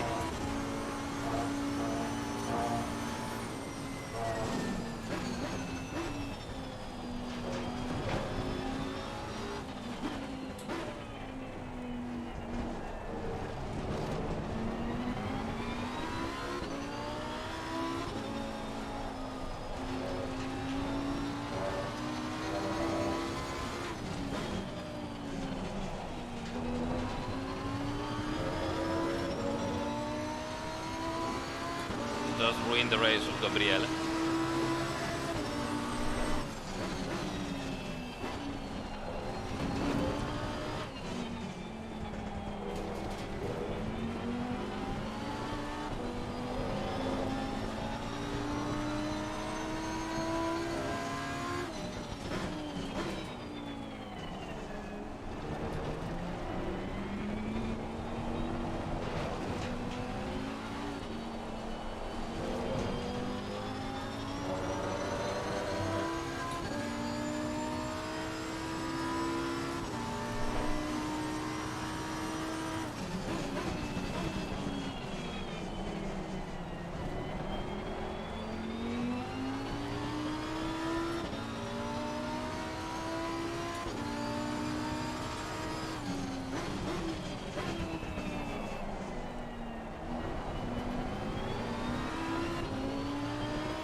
Risky.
have to do a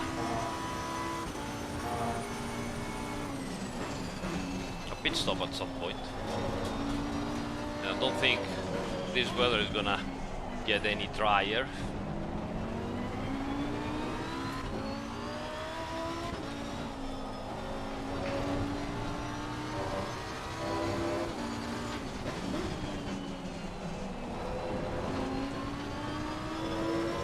So the gamble to put some extra fuel in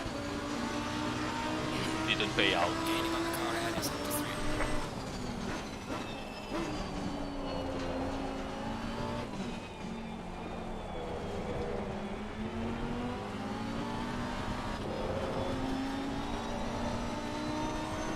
Actually, it gets even wetter than before.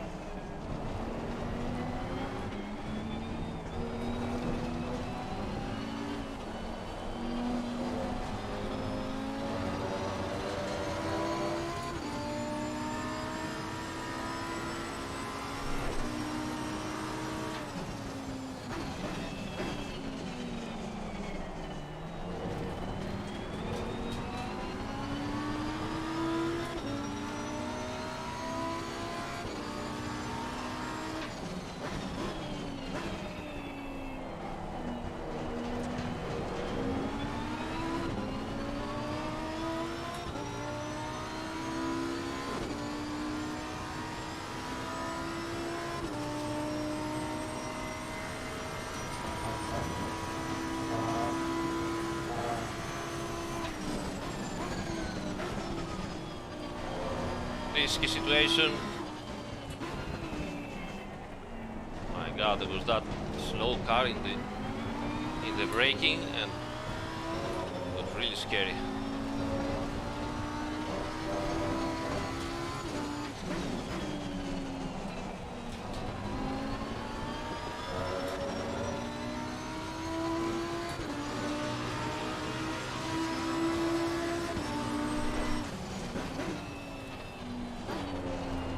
We're actually fighting now for position, 3 cars together.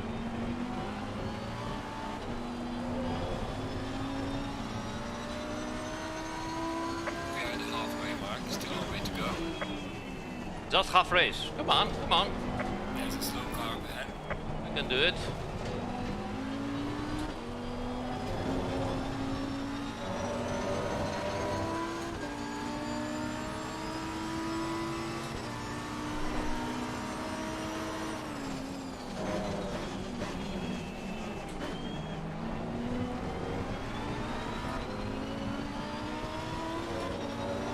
Thirty to 31 for rain.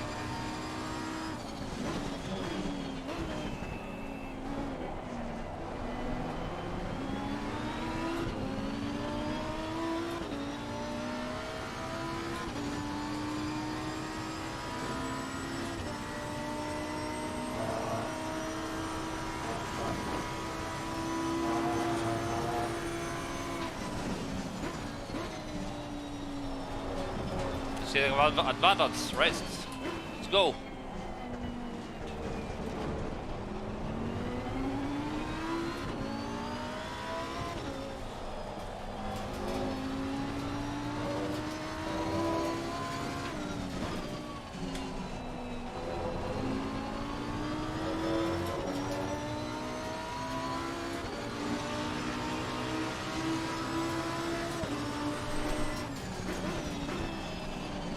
Now let's gain some time,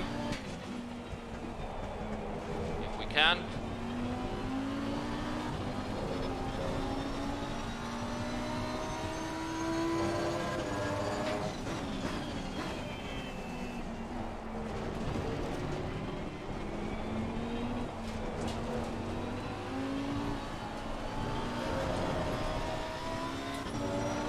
The track is getting more and more slippery and wet.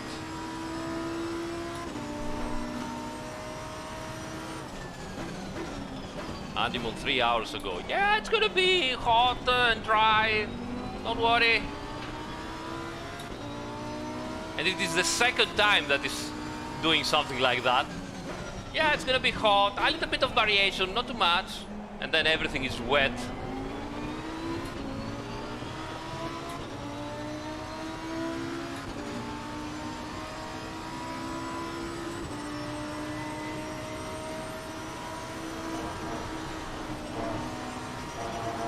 don't feel safe.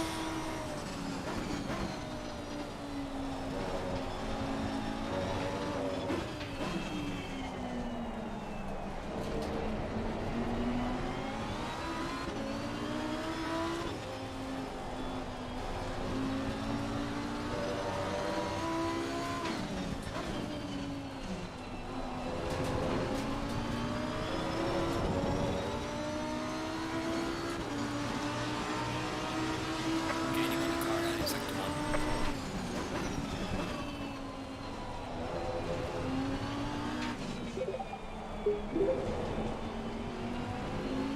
Thank you, new follower.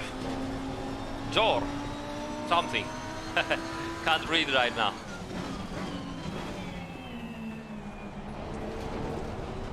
Car on the left. Clear on the left. Okay, we gained one position, I think. No, that was a lap down car. That's okay.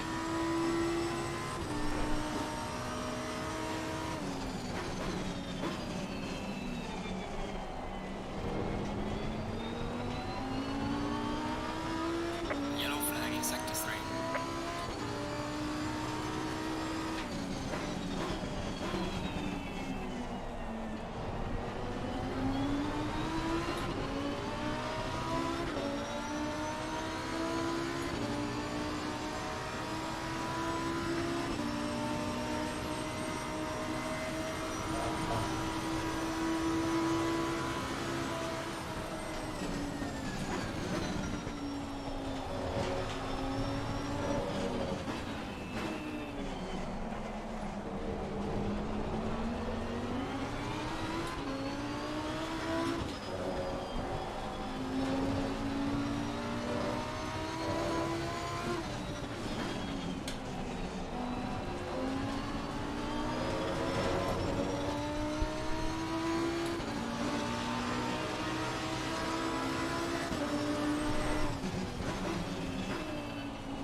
There's a car leaving the pit lane. Watch out.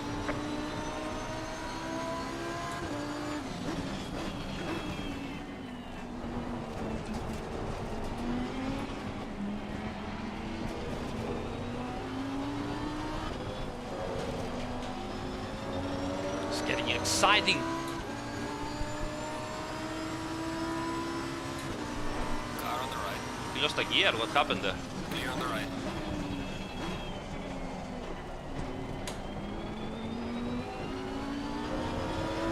Or did he just let me pass?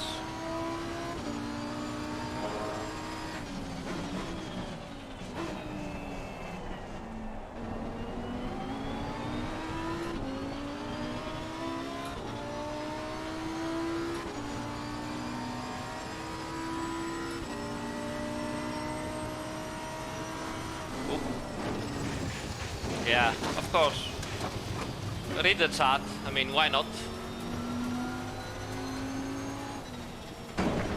Light damage at the rear.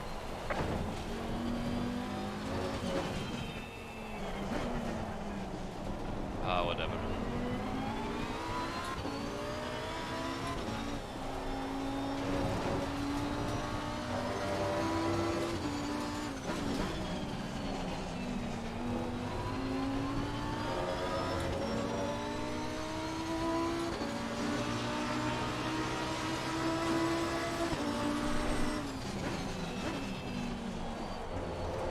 How much fuel I'm gonna need now?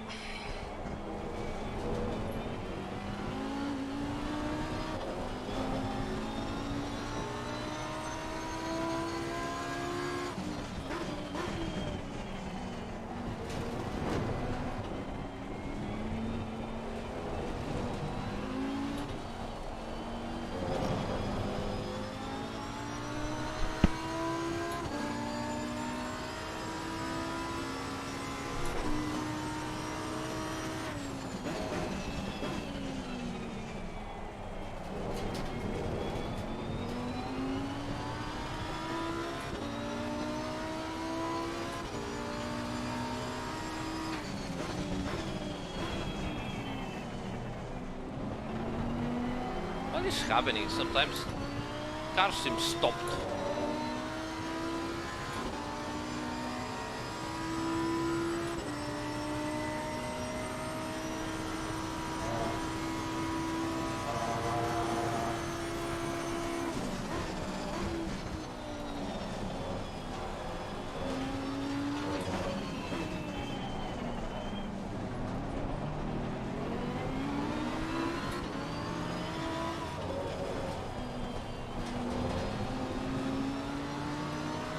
Car on the right.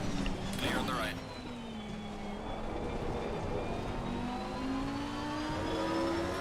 He wanted to go into the pits. I think they saw if he had a...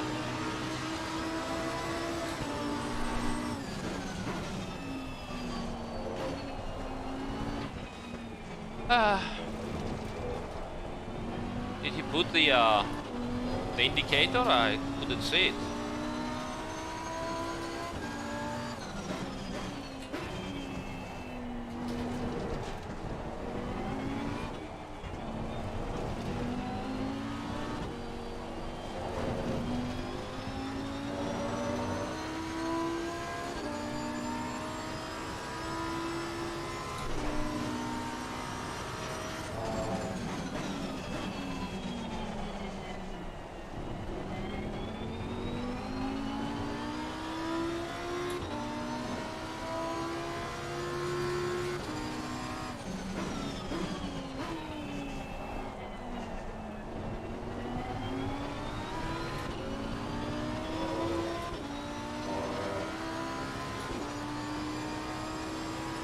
Are 30 liters going to be enough?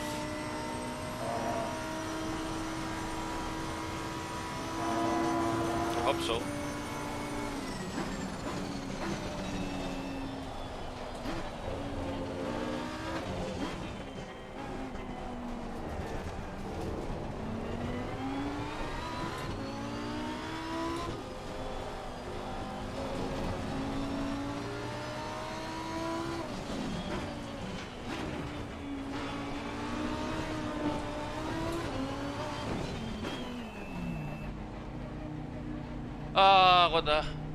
What a bad race on my side.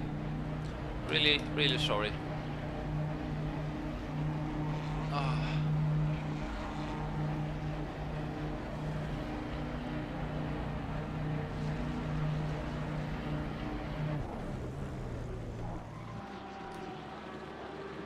Okay.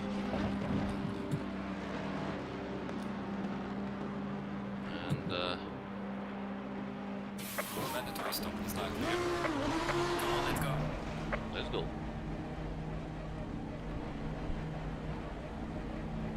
I hope we're gonna make it. The fuel.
Okay, we have 18 minutes to go.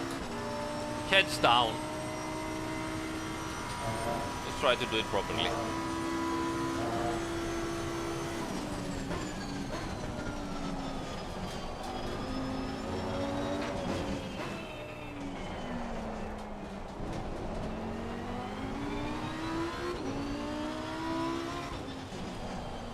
So we have some extra understeer at the turn in because probably of the damage.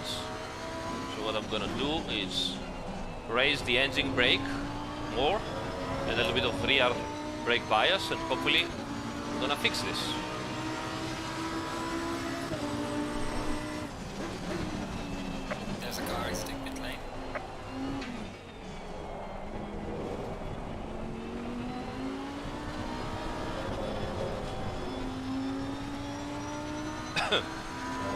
curves.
Having some difficulties on turning.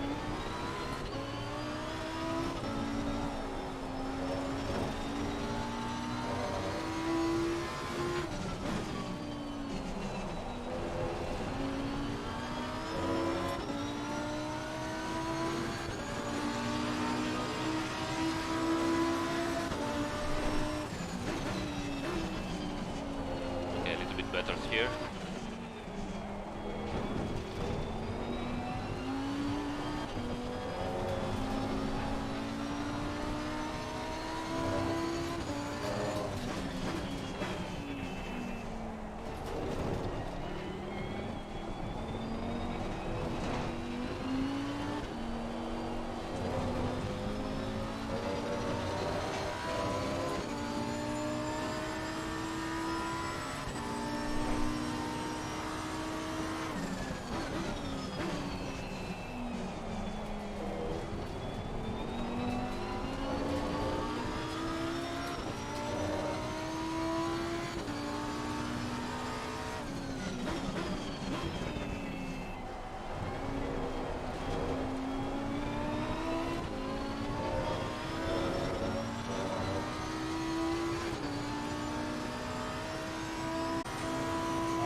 Come on, doesn't turn. At high speeds I have heavy aerodynamic understeer because of the damage.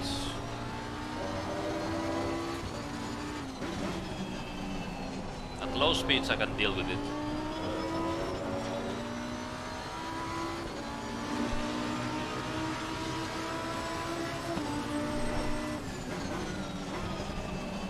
At least I can catch up to the guys in front of me.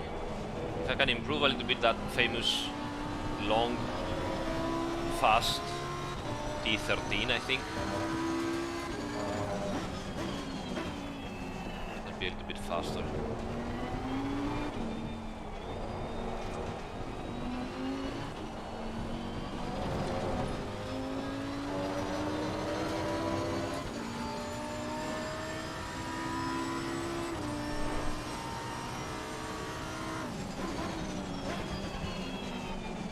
Everyone in front of me still has to do a pit stop, so that will take me farther forward.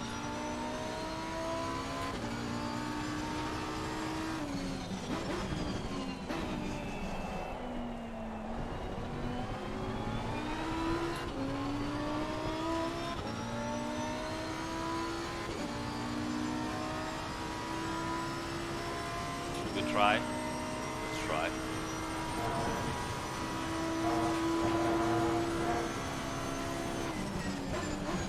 Sooner, like this, use the brake. Come on! Oh, fuck's sake. Oh well.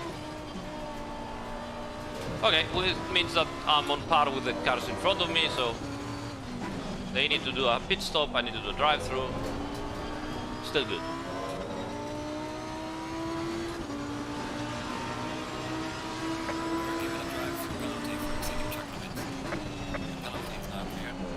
Oh! There's a car leaving the pit lane. Watch Why? out. How come?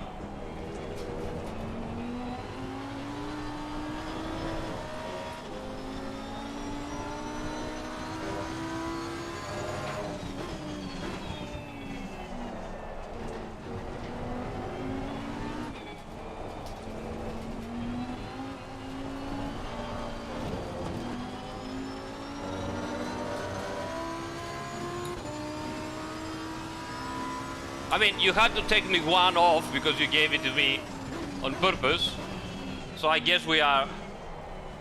If I get another track limit, then you can give me a drive-through. Let's do it like that.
Dangerous here.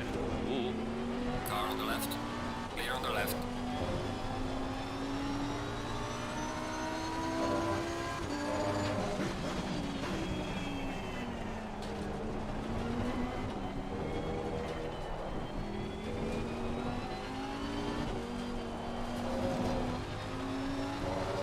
Guys start to suffer. Nice.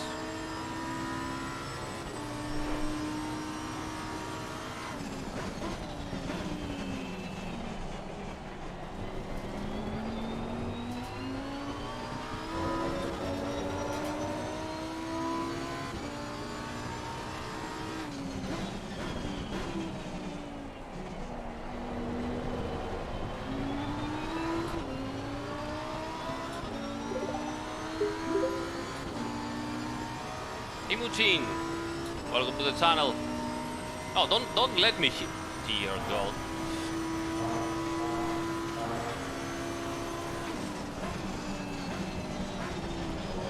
Yellow flag in sector 1.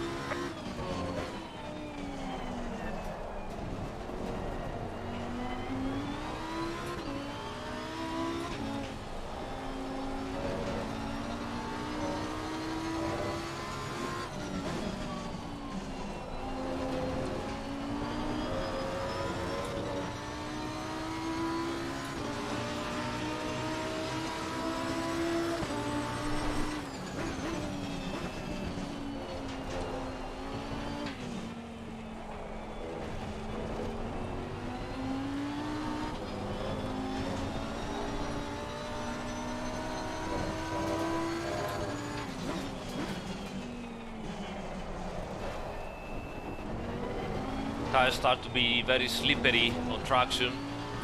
They cannot clean the water as good as before. So I guess we go up to 2, maybe down to 2 in the grip. Let's see. Yeah, also in the front ones have difficulty sustaining.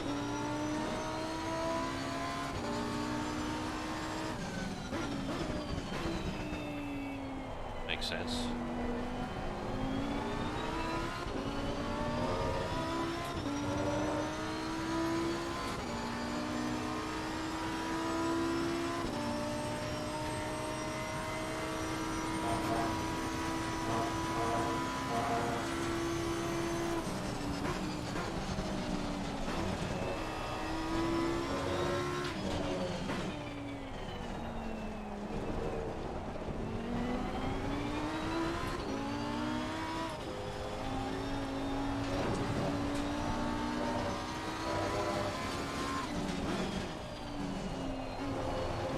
It's exciting how, with all the problems, car is light and clean air in front of me and I still can do good laps.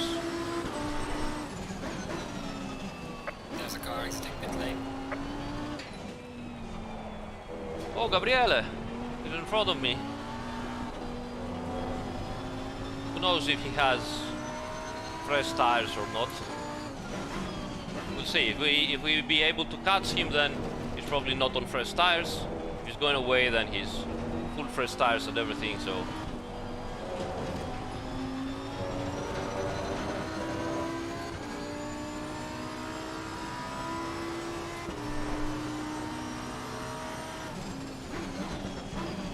Oh, I can't stop the car. Yeah, he's just going away.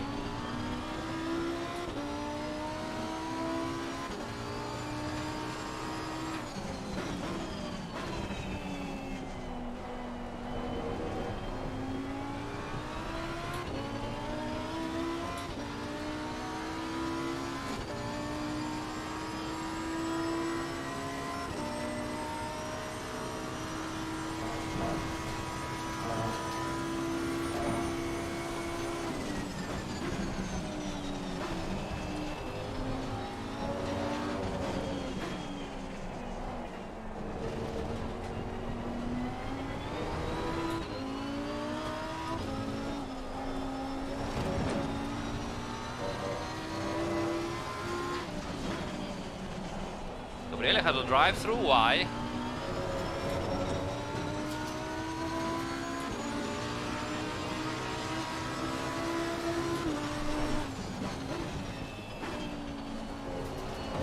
Yes, track limits, we are all on the limits with the track limits. Yellow flag ahead, watch out in front.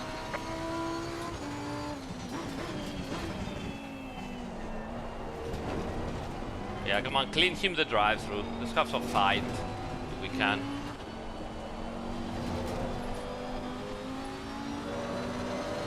Come on, Andy. Be a good admin, benevolent.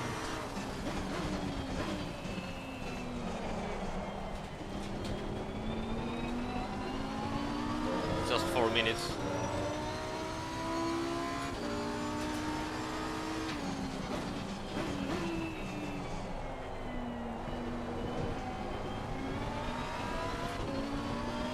I cannot catch him, it's just too fast. Gabriele got a drive-through, I think, from track limits.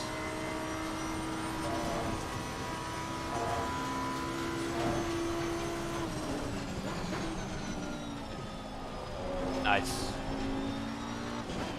Party time.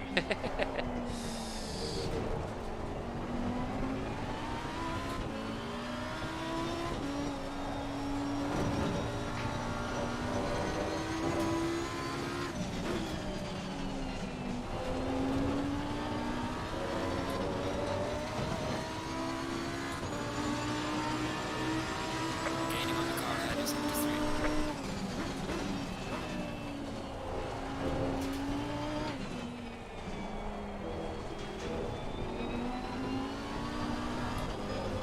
Yellow flag in sector 3.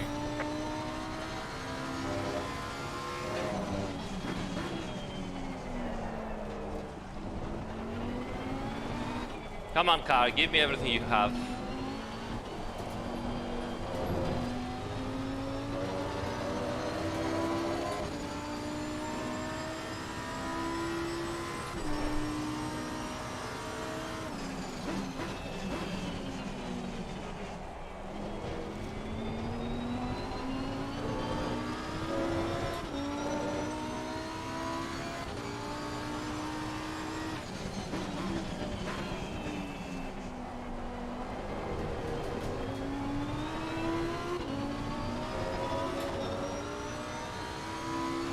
Eurobit intensifies.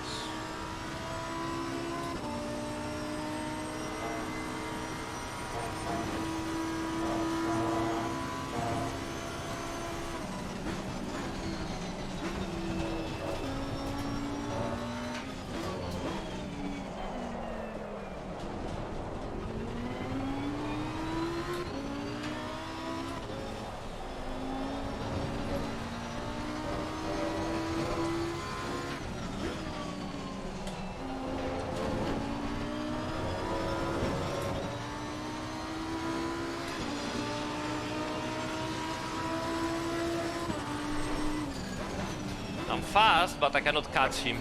It's only 2 minutes, so this and maybe another lap and that's it. But let's concentrate. Anything can happen.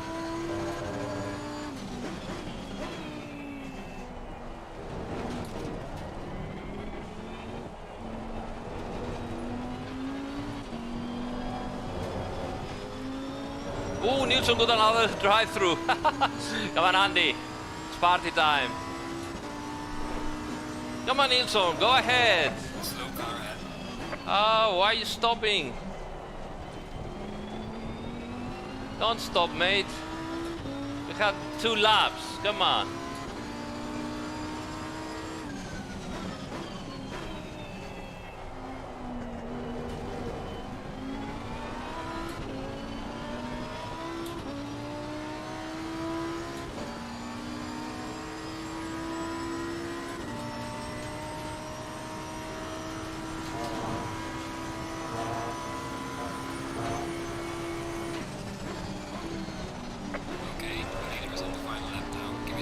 One more lap.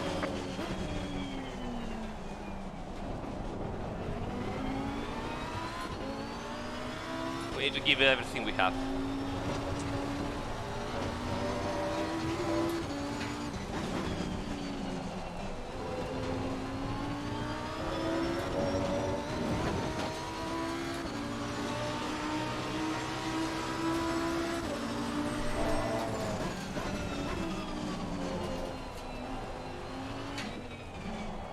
Come on, do another mistake.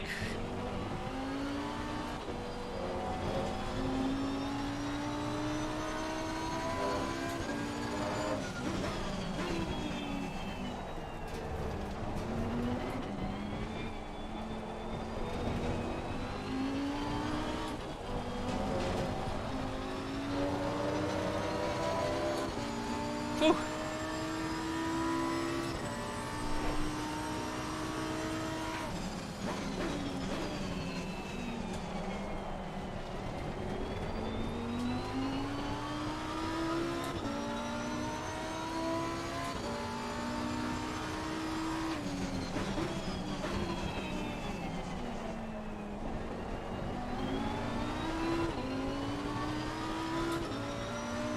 Ah, 488 is so fast on the straights.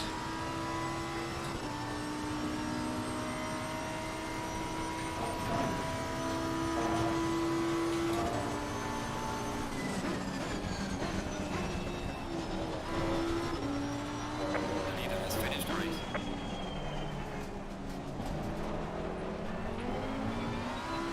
Whew.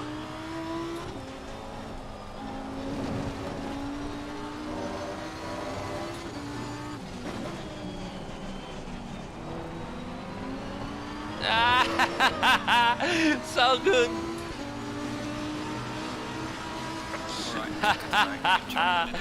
Fantastic, fantastic.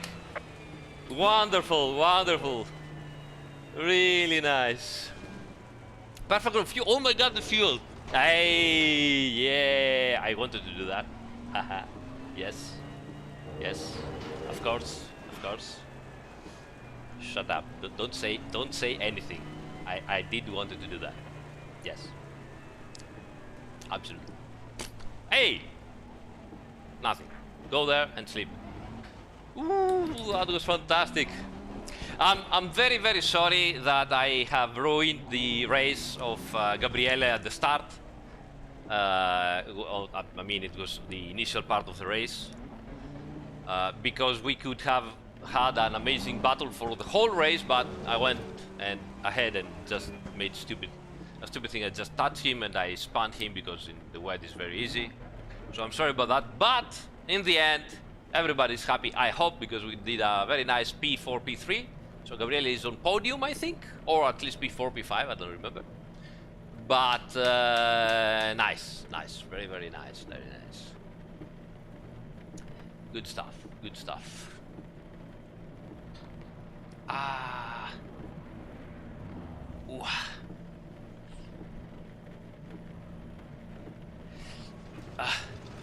We don't. Okay, guys. A bit of an explanation, because of course you are right. We don't usually clean penalties.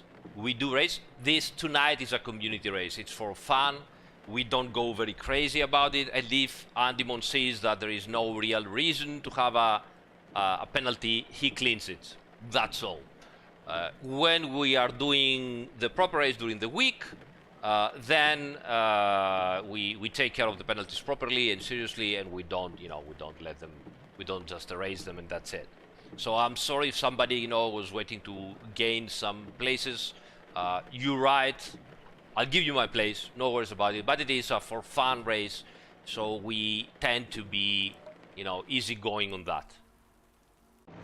Again, apologies if you guys really wanted to, to gain some position from the race.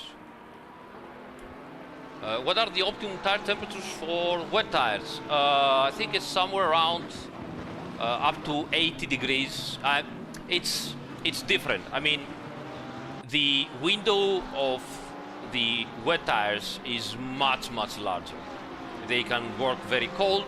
They will overheat over 85 degrees, 80 degrees, but when they overheat, they just get worn out faster, but the grip is similar. You can keep on, going with similar results. It's not that they have optimum grip at when overheating, but it's not that terrible.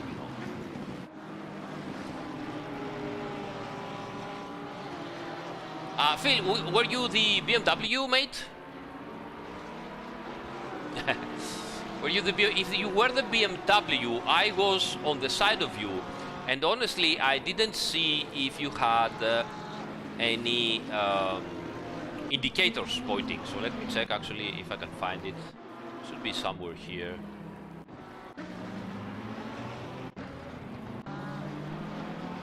Okay, so I didn't saw honestly if you have any indicators. I'm pointing that you were going to pit, and it was exactly on your side.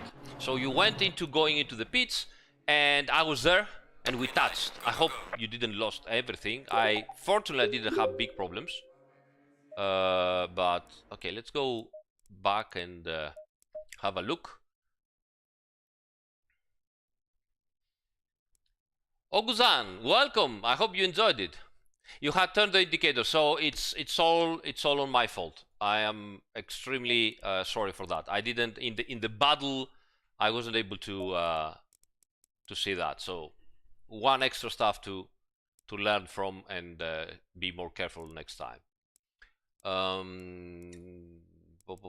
Race. Here it is.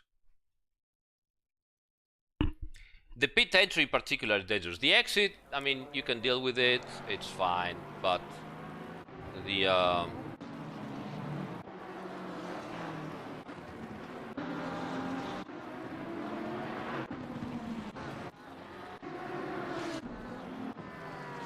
where was I? Trying to find out where I was. Here we are. Okay, I think this is it.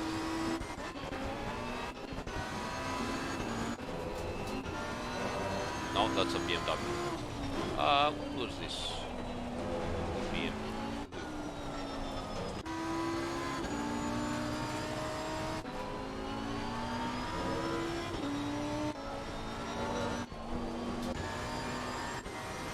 It's not here.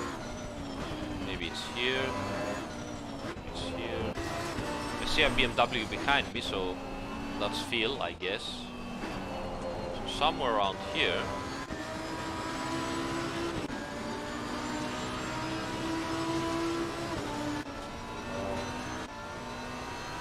Where is it? Here it is. Oop.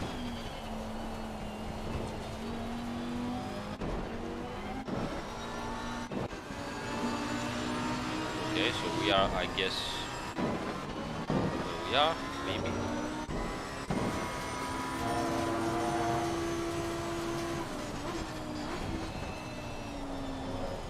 Phil, I'm so sorry about that. Next time, buddy, next time we're gonna have fun. So here you're getting attacked by, or you're trying to attack Gabriele on the outside, so I take the opportunity to cross the lines, and that's it. Okay, you are absolutely right. So what happened here is, you see, I'm on your wide side, so I cannot see for this turn that you have in your indicator pointing that you're going to, because you see your indicator is already there. Let's see, here it's not.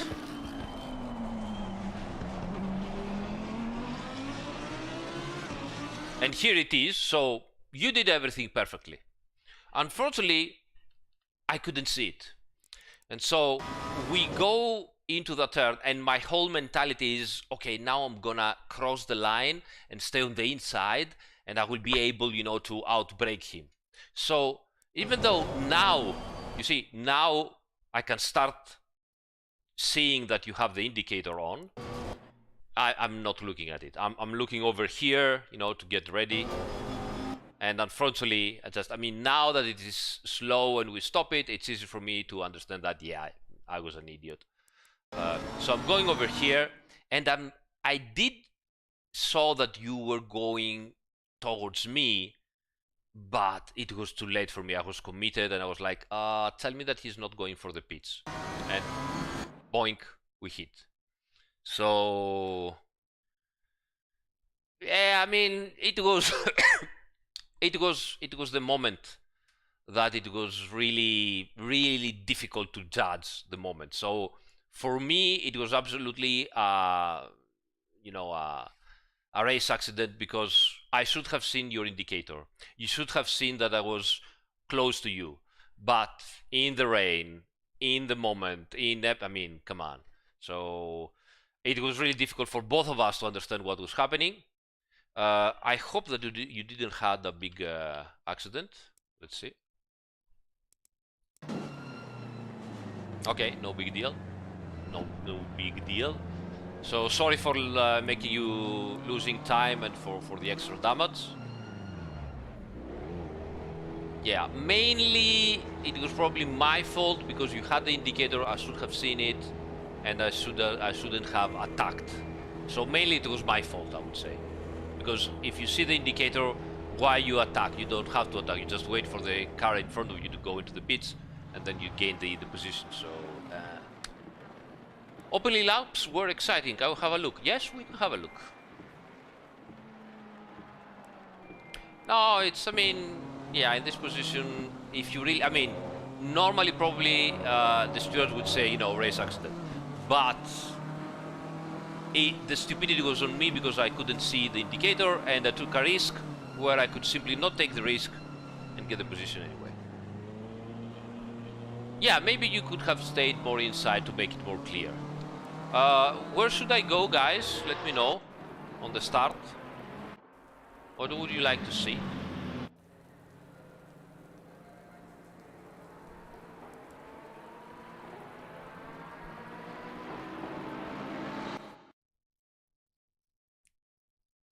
Hey, Hunter. Yeah, I also love the MGs. The MG is really a very nice car to drive now. So, ooh, what's going on here? Let's see. Oops. I saw this guy going straight, and I'm like, yeah, let's take advantage. And I went wide as well.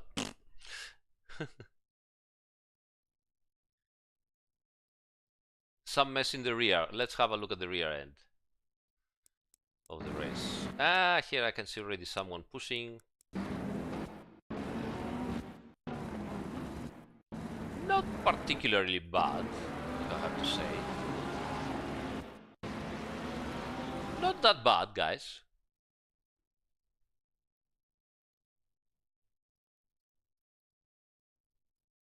Hey, Giorgio. Thank you, buddy.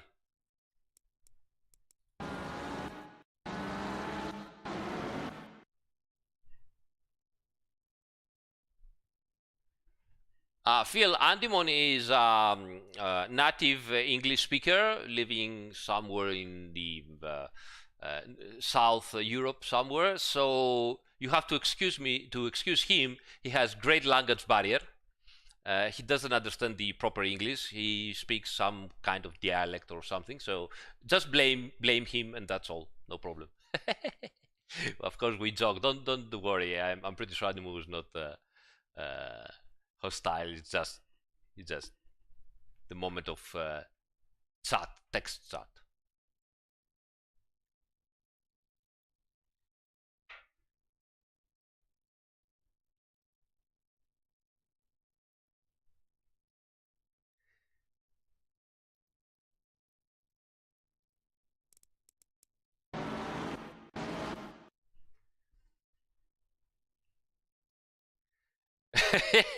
Tomoshiro.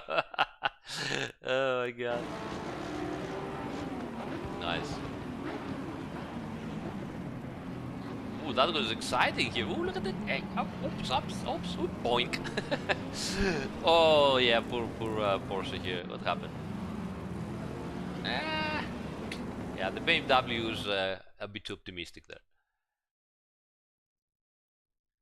Take care, Phil.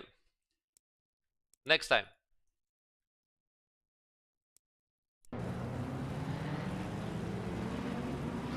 Look at this. How many cars do you want? Oof. Oh, that was, yeah. That was, ooh. Yep.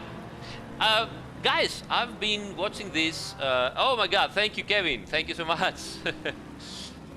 Thank you, Kevin. I'm very glad you enjoyed it. Thanks for the support. Guys, I have to say something. So, obviously, we're having fun. It's alright.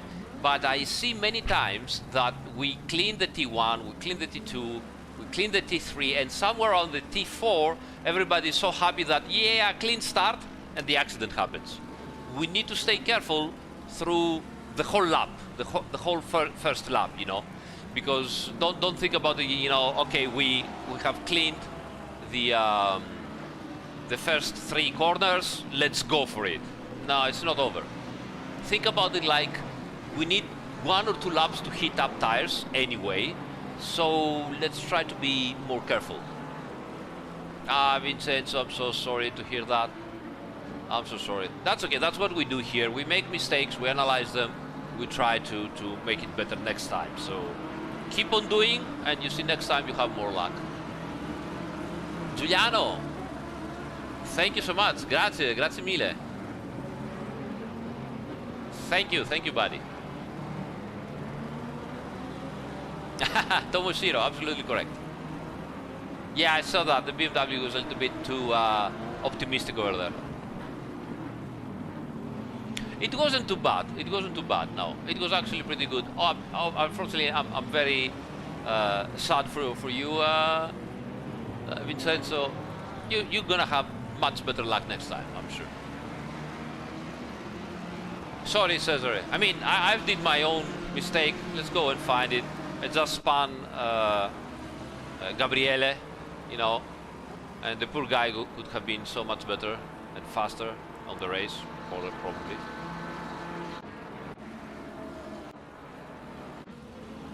So here we are.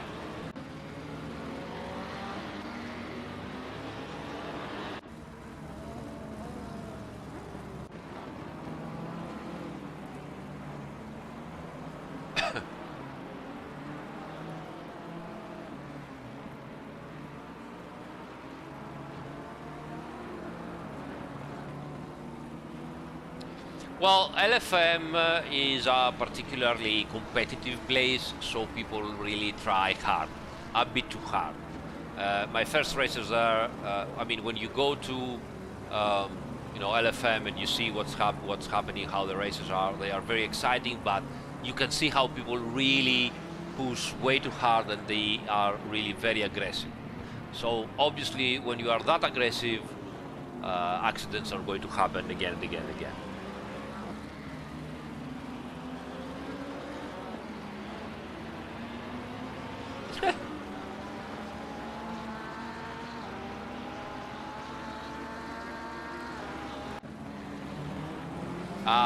There it is, I think.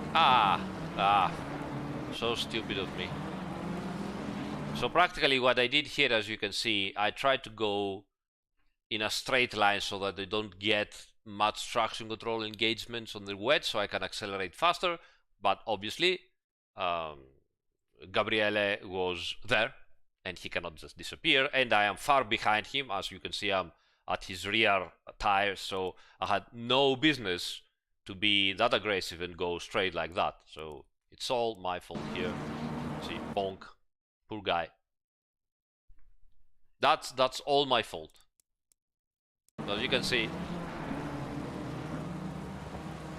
I'm definitely not perfect myself. Far from it. So, but you know, as they say in Greece, nothing happens for always for the worst. Things happen for the better. And at the end of the race, we had some 3 amazing last laps. I got really close to Gabriela, and we had a very nice fight right to the line. So, yay!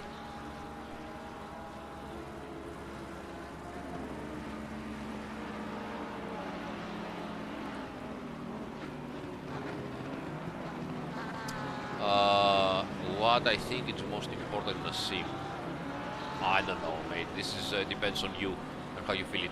I like to have. I mean, nowadays I don't need personally to drive in 4K resolution. I'm driving in 2560 by 1080. It's a widescreen, but it's a 1080, and that gives me very good frame rate with lots of you know, details, which I like, but that's my personal opinion. So other people might, you know, prefer high resolution and low details. So I don't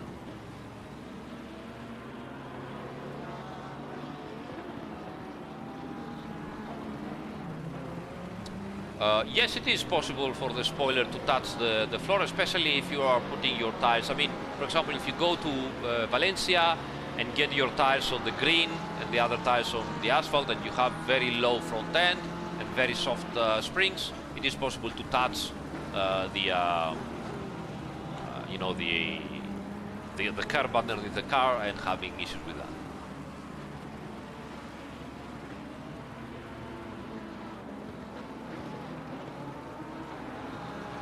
Hey, we need this gaming. That's nice. Have a look at your replay and make sure you understand what happened and learn from it, and all fine. I also just switched lately to a widescreen monitor. As I said, it is a 29 inches, but it's widescreen, and it is 2560 by 1080, and it is nice to have extra space. It is very nice. Andrew says, "Can I delete mods for the game?"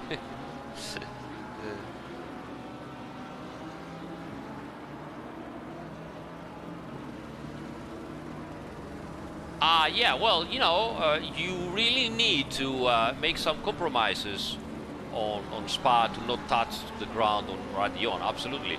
Because either you're touching the ground and you're losing a lot of, you know, you're losing a lot of speed or grip, or you are going into the chassis flex, and it's the same again, problems with the grip and oscillations and bounces, stuff like that.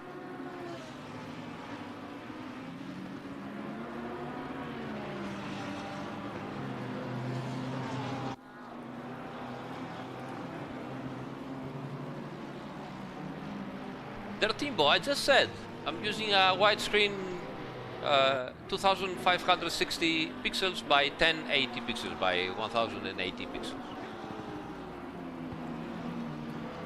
So it's not a 1699, it's I don't know how you call it, it's 25 by 10, something like that.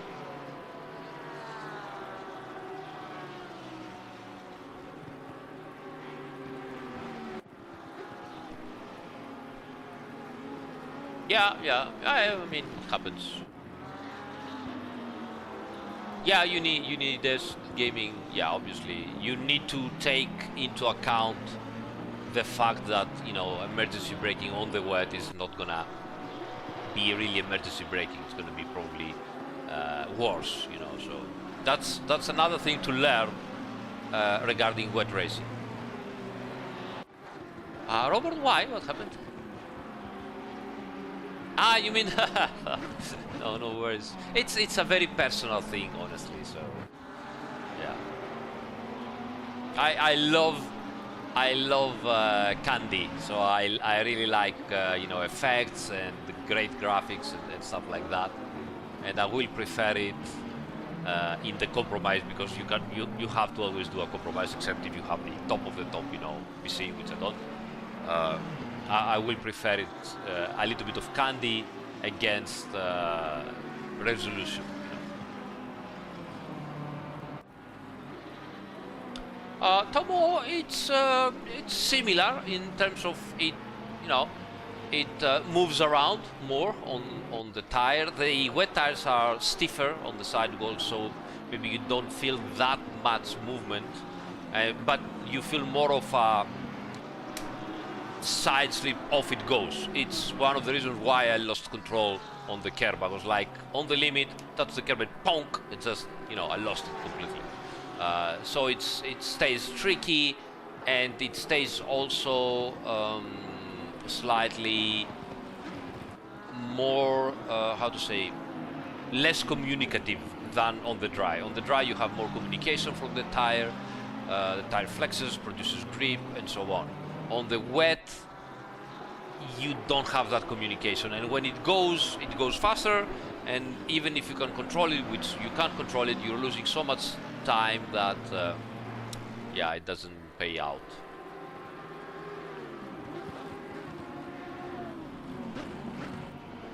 Yeah, definitely. I also use FSR. It said so. Take care, buddy. Good night. What time is it? It's midnight. Well, that was a nice race, I have to say. I'm a little bit angry on myself because I did some stupid mistakes, and I hate doing stupid mistakes. But you know, it's been a long time since I did a proper long race with a proper practice session. Wet is not helping, obviously. Blame Andy. But it was nice. It's nice to be able, you know, to have an hour to practice, to check your replay, to make it work for yourself instead of just, you know, putting a whatever setup on, and then going into the race, take care of the tires. It was really nice. Really nice.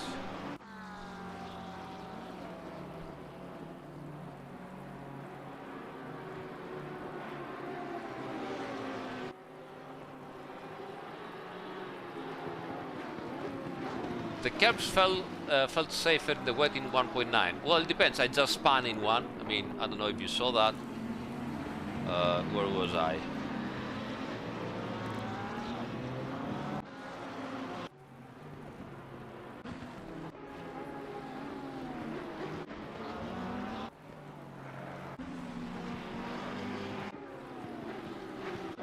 I don't remember in what lap I had the big span. Somewhere around here, because I think I was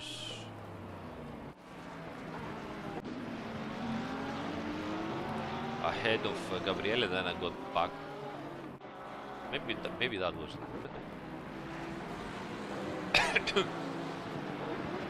so that wasn't. Yeah, here it is, I think. Yeah. So look at the safe boink. That wasn't much of a safe curve here. What? Boink.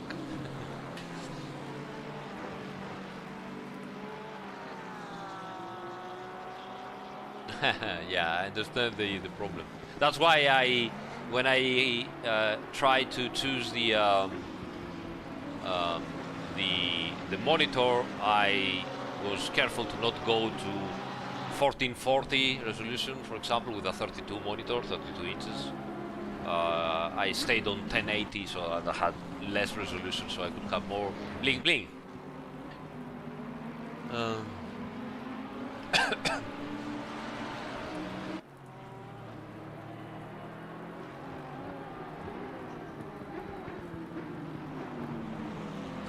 What is the change in roll aero simulation in 1.9? Well, we learned more and more about aerodynamics, and sorry, when you get the aero map for those cars, you get the aero map in terms of pitch and squat, so you know at specific right height at the front and rear what happens to the aero balance. All right, and you do that. It turns out though that when the car rolls and goes also into a slight yaw, even though the pitch would say that, okay, you have the front end down to 40 millimeters, the rear end down to 65 millimeters, the inside front end is up to 60 millimeters, so you should get this kind of aero balance from the pitch, okay? But it turns out that if you have roll and you have yaw, it's not linear anymore, and that affects the aero balance as well, because obviously you have a pump, that the air goes through, the airflow gets bigger or smaller, and changes the speed, and when you have the whole under tray having a strange angle in comparison to the wind speed and direction, everything changes as well, and luckily manufacturers are helping us on us, and what we get is that the situation is not as extreme as it seems by only looking at the pitch, and so you get less oversteer when you go into the turn, and you get less understeer when you go out of the turn, but you're still on a pitch and yaw situation, on a squat and yaw situation. So yeah, it's very complex stuff. Even the real manufacturers do not count it. They don't do this kind of how to say simulations on CFD or aerotunnel, because those cars do not get that much of aerotunnel time, because they have the Formula 1 programs to have aerotunnels.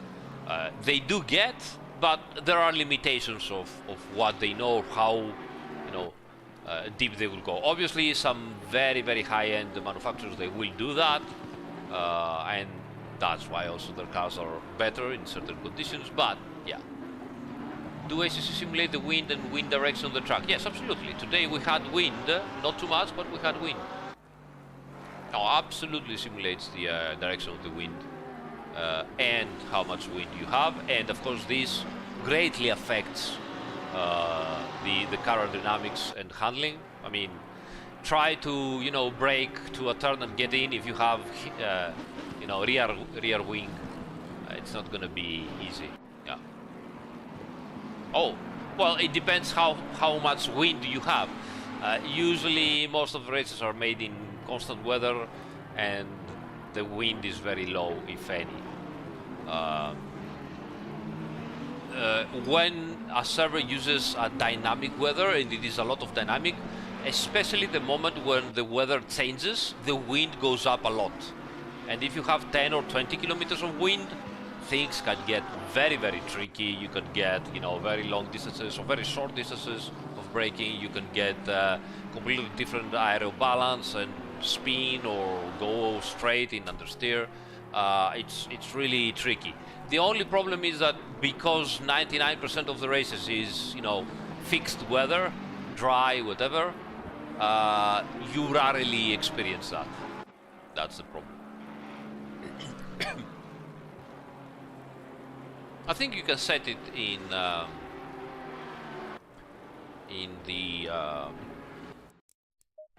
the single player. Let me have a look.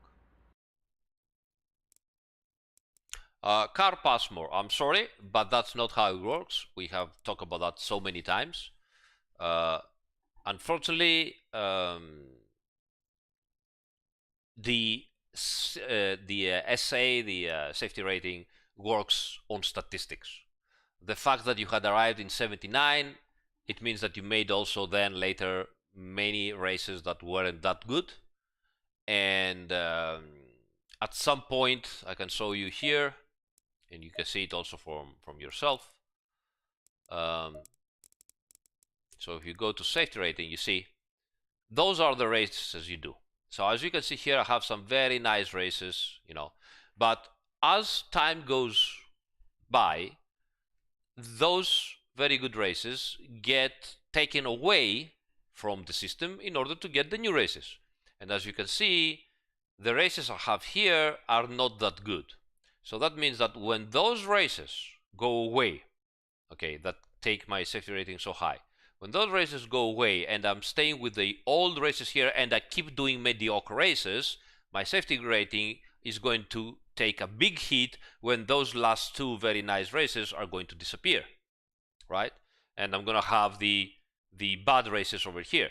So this is how the safety rating works, and it is absolutely a statistic thing. So the better the races you do, or the more consistent you are on your races, the safety rating is gonna give you the correct statistic. You're gonna have some bad races sometime, it happens. You're gonna have some very good races sometime, it happens. But in the end of the day, through a big timeline, the safety rating gives you the statistic. So if your safety rating is going down to 52, it means you had a lot of bad races. Now, I am not going to blame you that you're not a good driver. As you said, you might be on bad, you might have been unlucky. It is very hard to go that down if you are only unlucky, but let's suppose that it happens. Still, you have to think about yourself. If you keep joining races that puts you into risk of an accident, then maybe you should choose different races, different people, different tracks even, right? If you keep doing very bad races on a specific track, that's an indication that, come on, man, go somewhere else, learn the track, and work about it. So yeah. Anyway, we were saying weather and conditions. So you see, if you go here and raise the variability, and you also put random weather and stuff like this, then you have good opportunities that you go into the race or the practice session and you get high wind. Be careful if you want to try things, guys, and you're changing things here. If you go start session, you go into the race, you try something, you don't like it, you come back, you change it, you go back and you do start race session again. Because lazy devs, there is an issue here and it won't get the new value. So you have to go back and get into the single player again, change it, and then go start race. Okay?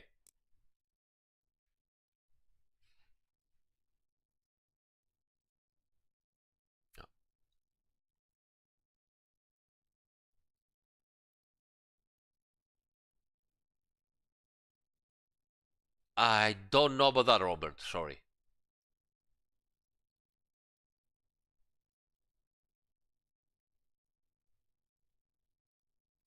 Flamebot? No, unfortunately for ACC, the racing line is is pre-rendered. It is dynamic in terms of depending on how many cars are racing and how fast they're going, and how many laps they do. It gets more and more rubber on it, but the line itself, it's not dynamic. It's always the same.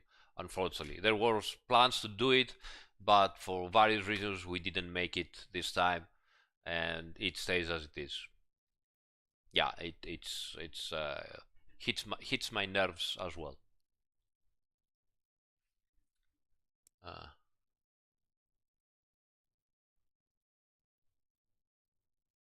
Carl, no worries about it. I'm glad, and I would be even more happy if you come back, after a couple of days or weeks and tell us, you know what, you were right, and I tried to do different things, and my rating is going up again.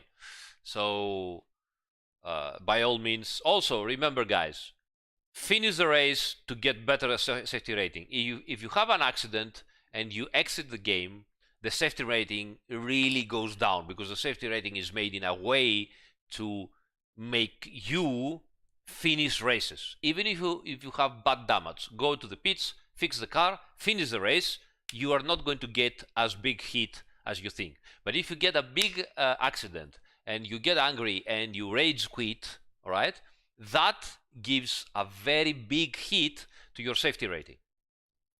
So maybe you're not even, putting yourself into problems or whatever, but if you didn't know that and you get an accident and you're lost and you have to fix the car and you just quit the race, this is a massive no, don't do it.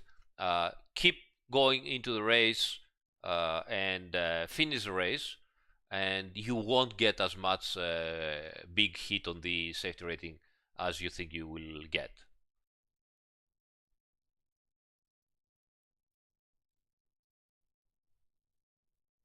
Yes, yeah, exactly. It is exactly as Tomoshiro. Tomoshiro said it much better than me. Much better than me. Thanks for the explanation. Which tracks or corner types are better for low tire pressure setup? I would say slow corners with low downforce, especially at the rear. You can, I believe, I mean, we can try this very, very fast. So let's go clear, optimum. Oops, sorry, clear. Right, let's go back. Let's go in again just to be sure. Clear, okay. No variability. Okay. Practice session, Misano. Let's get the Huracan as we had before. Let's go into it and have a try.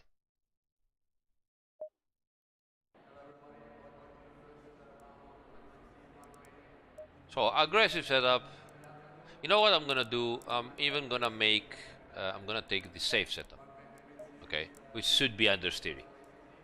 So let's just go out. Green light, go, go, go.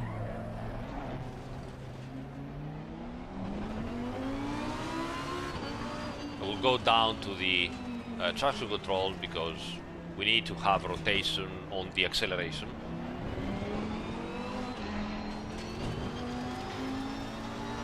Hit up the tires a little bit.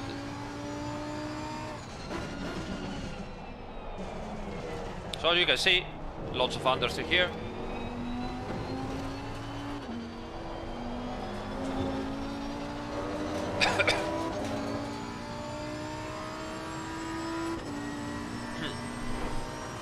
Because obviously it's not just the low pressure, but it is also the difference between front and rear.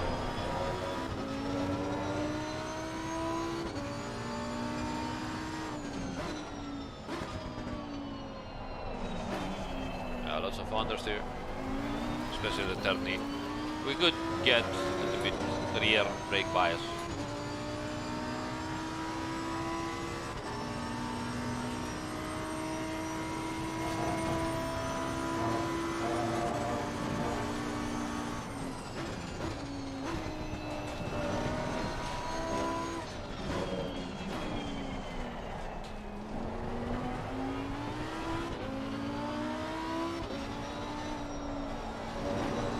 I will keep on going for 2 laps so we can raise the pressures. Go straight.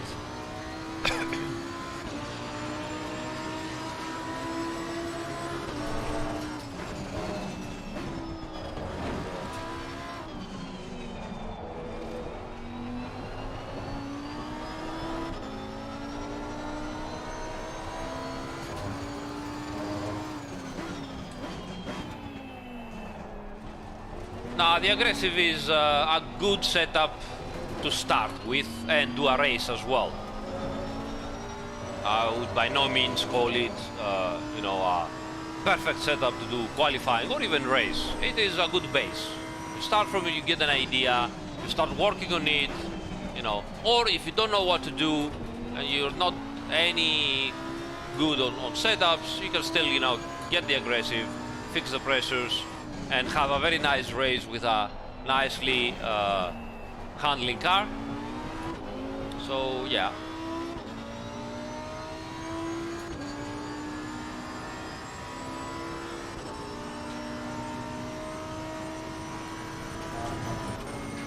Tomoshiro, the Huracan has the new brake maps.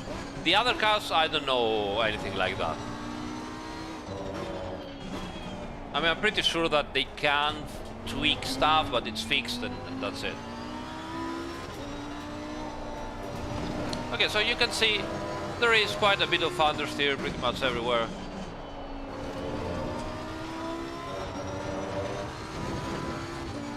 Yeah, aggressive setups are in the nature faster than safe setups.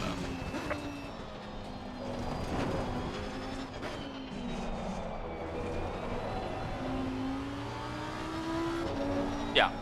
Alright, so you see more or less how this setup handles.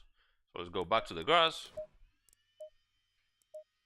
This time, I don't want to arrive to 26.6 here. I want to be much lower. I want to stay to 25.8. So I'm gonna go down by 6 and 2 more. And 2 here as well, so I won't take it. I will let everything else as it is. Okay, everything else as it is. I will stay here as it is and get 6 here. So I want to have a good mid pressure at the front, but lower at the rear. Let's go even lower than that. Okay, like this. Let's see what happens. Absolutely, Robert. Yeah.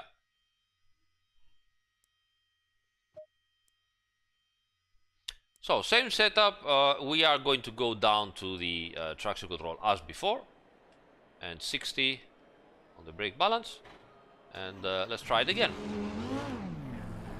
So we haven't touched anything at all. The only thing we touched is pressures. So we have different pressures back and forth, and we'll see what happens.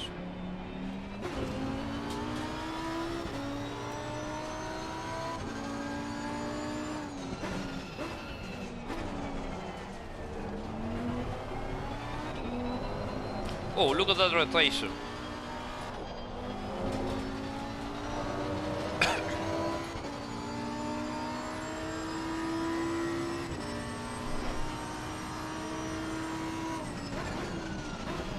And you also have rotation by turning in. See?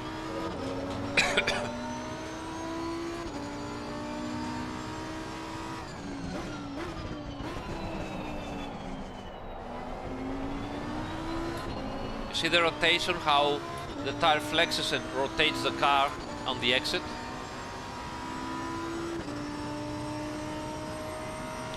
Yeah, I mean, the window now is pretty wide, so if that suits you, why not? Okay, it's not the end of the world anymore, and it's a very nice instrument to take care of the handling of the car even more. Now, obviously, the aliens will tell you, oh, don't do that, put the pressures to the absolute perfect place, which nobody knows which one is now, and then put negative toe. Fine, okay, do that. I'm just telling you, you also have different, possibilities here. Look at this. Look at how neutral the setup is right now, even slightly oversteery, you see, with the rotation. While the front end goes into the window, and it has more precision now because it's stiffer, and the rear stays low. But at the same time, when I go straight, I also have traction, you see?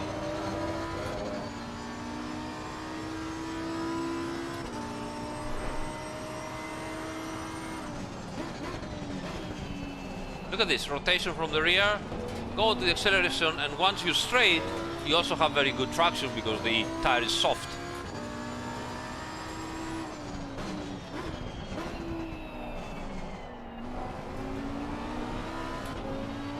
How good traction it is. But now that we go to the very fast corners, you'll see the rear end moving around. You can see already bounces and moves. And now we try to see, it's not so precise. It moves around. It might suit you, it might be better for you. You'll be the judge. I like it. I like the rear end moving without, going completely wide. Other people might not like it. I mean, look at that. We are with the safe setup, right? Even the downforce is not good. The whole setup is extremely safe. And yet, you get a very nice rotation. Obviously, it could be much better, but look at this rotation here. Car just follows the steering wheel.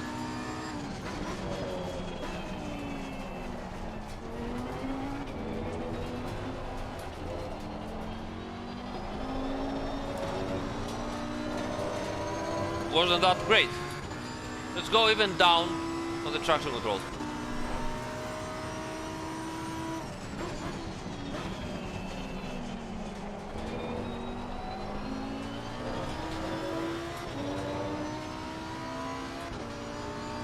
Oh, sorry, reading the chat again.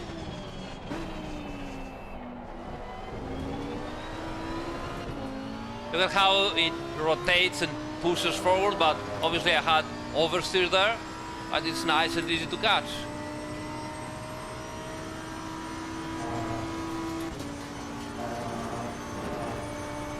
And here, too much speed. Tires not so precise, the rear one. The front one is very precise, the rear one not so precise. If you prefer the rear more stable, then, you know, you go up with the pressure, you'll be fine. There you have it. So, again, I'm telling you, I'm not saying this is the perfect way, and you know, aliens trying to find out. So that's very important, guys. I really want you to think about it. Aliens trying to find out the last tenth of a second. It's fine, it's their job, it's what they do. They are 1,000 people on the planet. Okay, 1,000 people on the planet. That's it. Maybe even less than that, possibly. All the rest of us, from people that they are, you know, 7/10 slower than them to 5 seconds slower than them. We are the 99%, right? And we go around, and I've seen so many people and screaming, the meta setup still works and it's better and yeah, and it's faster. You know what, guys? If you are not on their level, all of this is bullshit. I'm sorry to say it. I'm sorry to ruin your dreams or whatever. No, the meta setup is not. You are convinced it's gonna give you two seconds. It's not. It's not. It's because you are not dealing with the setup and you're wasting all your time practicing, and you think that this is the setup that should work. Then at some point, obviously, you're getting faster. But it's not that, honestly. And you know what is the absolute truth about it? Is that if you convince an alien, and if you have a friend that is an alien, to get the aggressive setup, fix the pressures, and maybe do one click more, or even keep it as it is, they are capable of doing the same lap times, maybe 3 or 4 tenths slower, and that's it. They are that fast. Okay, so that's what we're talking about. That's what we're talking about. But, you know, again, if you want to use whatever setup you want, it's fine for me. I mean, who am I to tell you yes, no, don't do this or do that? I'm just, you know, talking about it. All right, that was nice, I think, wasn't it?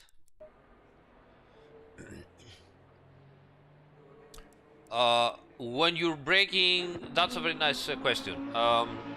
In qualifying, you should, and in the first lap, you should squeeze, I mean, you should brake hard immediately. As you go through and the tires get, you know, worn out, you need to go to the brake fast. If you manage to do it with a slight squeeze, so don't go like this, but go like, you know, just a slight more gradual, then it's better. But please do go to 100% as fast as you can and stay there and then modulate. I've heard so many people saying, there's no modulation, no trail braking, assetto corsa competizione. There is nothing more false to it. There is a lot of trail braking. But those cars, being those cars, you go out of the trail braking also very fast. Also very fast. So, yeah. You can buy expensive setups. It is a nice thing. You can, you know, try them. You can compare them. You can do whatever you want. You are not going to gain 5 seconds. No way. No way. And you know what you should do? Get a expensive setup. Go to the track. Lap, arrive to your limit. Okay, arrive to your limit. But it has to be a real limit. So if you are 5 seconds slower, I'm gonna tell you, you know what? Whatever you do, you're not on your limit. If you are 2 seconds slower or 1 second slower, you start arriving at your limit and at somewhat limit of the car. So if you are in this position, with the good setup, switch to a normal setup or the aggressive setup, fix pressures, you know, a couple of extra things if you want, just slight clicks, try again, and let me know if you're not gonna do pretty much the same lap time or not.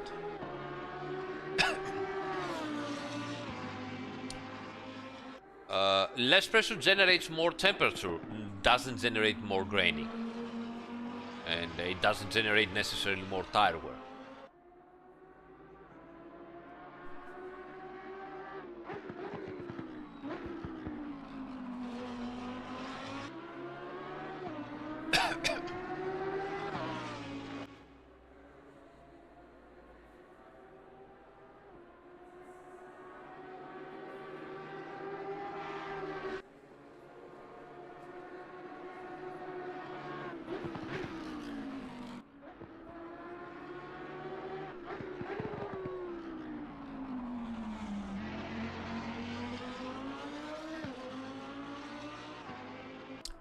Oh wait, it's a long way.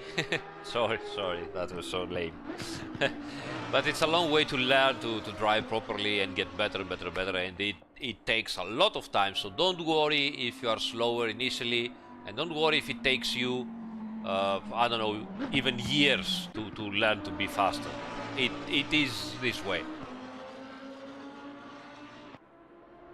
I mean, not anymore, because we corrected the bug on the front tires, or on the tires with graining.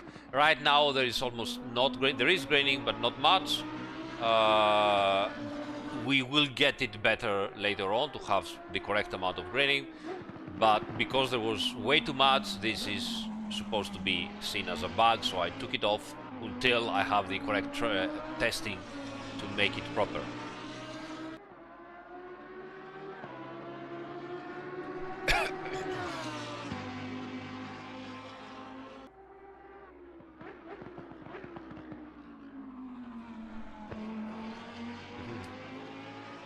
True. Xavi, hi from Barcelona.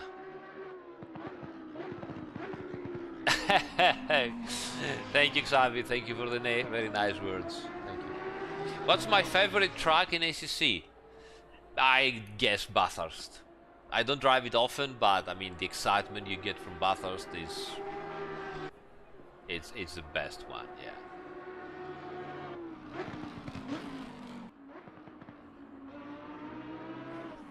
Yeah, absolutely. The Bathurst is it's excitement.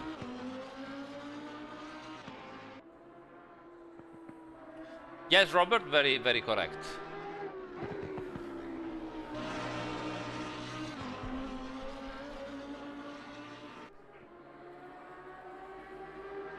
We get proper BOP for the V12 Aston. Yeah. Well, I mean, on some tracks, those old cars can defend themselves on some tracks. You cannot really have them to be, you know, on the top on all the tracks. It's just not the case. But maybe, you know, after we have balanced out everything, maybe we can get them closer. You know, that would be really nice. I would love to do that. Tested it, but I haven't pushed it through a whole, you know, race stream and really take it to my limit. I see it more of like less of a qualifying, you know, tool future. I see it more of a race fine-tuning future. You saw when I had some damage through the race, and I have understeer at the fast corner. I took it back to as much engine braking as possible, and that helped me a little bit by turning the car in and going into the apex.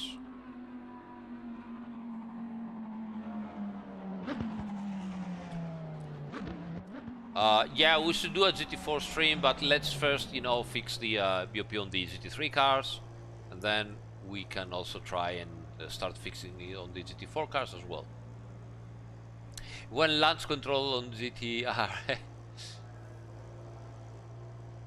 Good night there, Timbo. Thank you so much.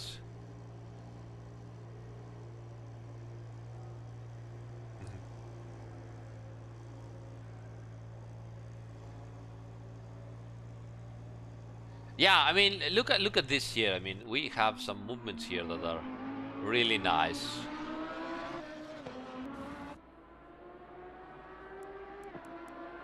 Let's see when we arrive at that slow corner. Look at that. Look at how it rotates. You see how it points the nose and the rear end stays slightly wider. Really nice.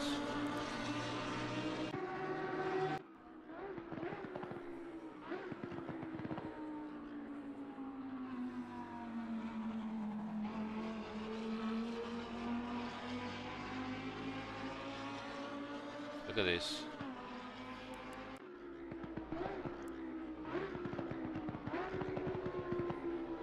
There is one lap here where I exit this turn and I rotated on the accelerator. It looks so nice. Where is it? Maybe this one? Ah, look at that. Ah, this is so cool. I think the next one, let's see.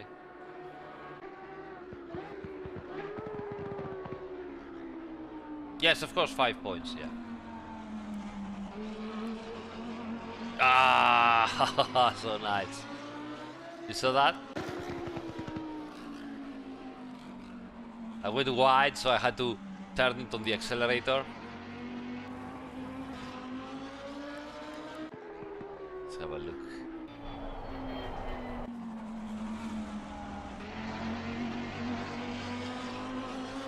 Ah, it doesn't show that good. Oops.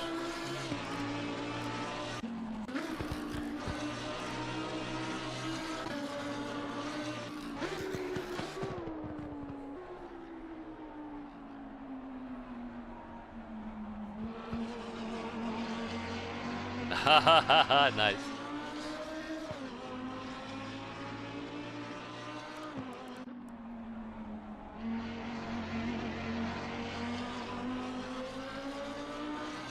One more.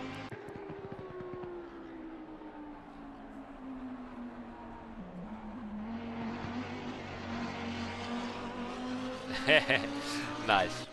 Anyway, let's get back to us.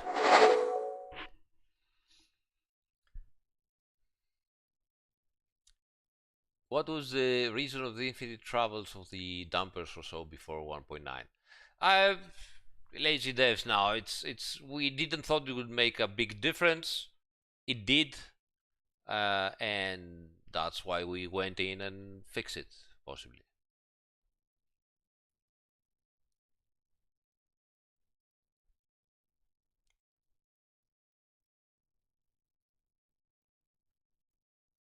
We have projects. To rotate camera, not to be parallel with horizon. Not if you don't have a joypad, I think, unfortunately. Lazy devs.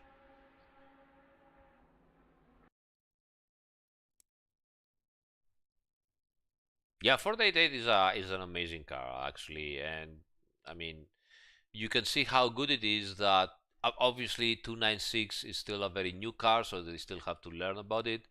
But the BOP for Monza and from some other tracks I've seen, the real one keeps 488 and 296 at the same exact BOP, at least on ballast.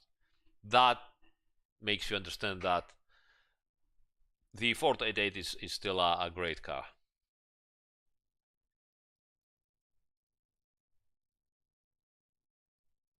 Ciao Mirko, grazie mille, grazie Mirko. How you can access to this camera menu? Single click, center click. Graphics for the dead center zone, the final critic DT.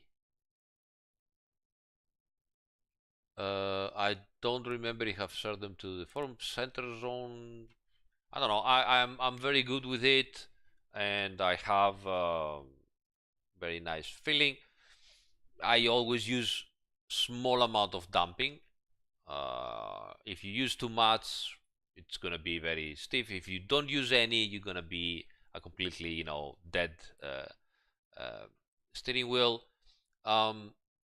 If you really have issues for whatever reason, you really want to do extra, you can open the configs. Um, Now, if you go to the control, for example, now this is, I don't want to show you that, guys, because people then will go crazy. So, steer linearity is 1, okay? And the higher it is the number, the more dead zone you have.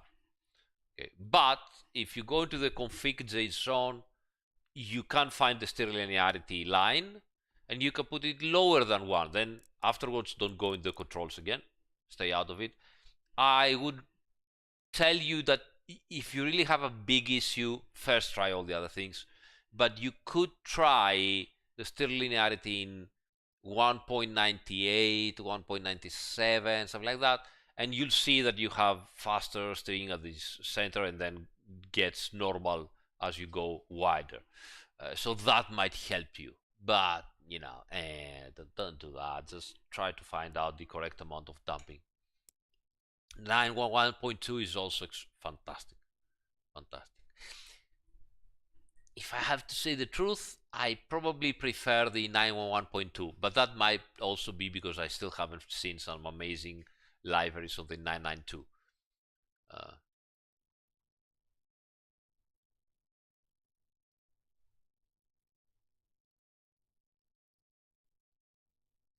Yes, tandem, you don't get that much of a grip loss. You get, surface scrub and wears out, but the grip remains a tiny bit more stable.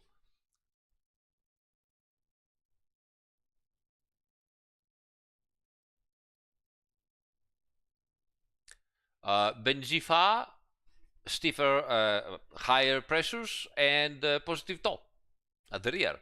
That takes your back end stable back. That moment that you feel is the tire flexing and the toe possibly not helping. Compromises. I don't think so, Xavi. I don't think so. I mean, you never know, but I don't think so.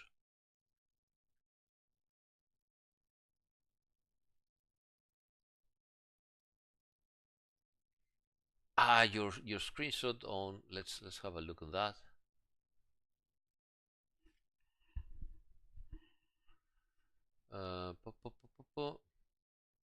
Where are you? Your screenshot. Ah, that's nice. Oh, I like this.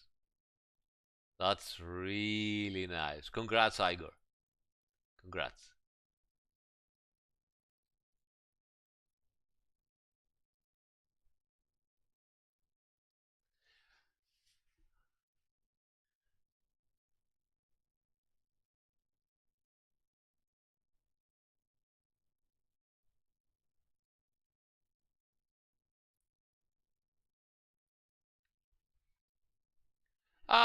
Tandem, it's very nice that you say so, because that means that your driving, takes care of the tires and everything.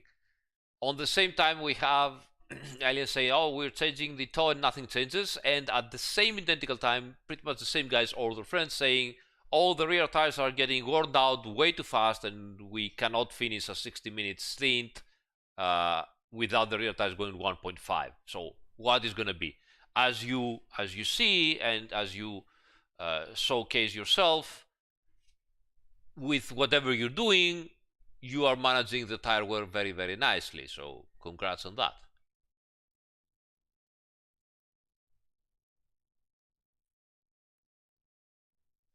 Flicker Dog says that he noticed that the 296 has a low roll gradient compared to other GT3s. The car has probably the lowest center of gravity, so it corners extremely flat. That's not bad, that's very good. That's the whole, prototype situation that I was explaining about the car.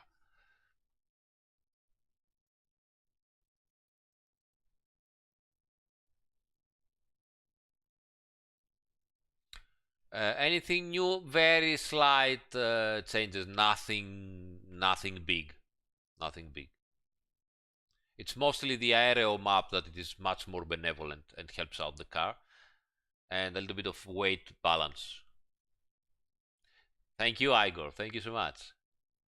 BMW is dead. BMW is one of the best cars, and it gets now with the BOP changes, should be also on top. Just got like 30 kilos less at Monza, so it should be again on top of the other cars, and also got less kilos at Laguna Seca. So as we move forward, it should be one of the best cars.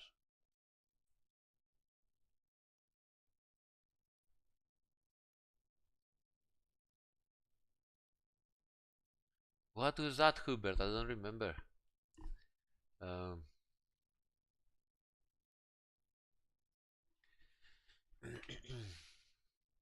no worries, Robert. Take care. Have fun. It's gonna be very nice.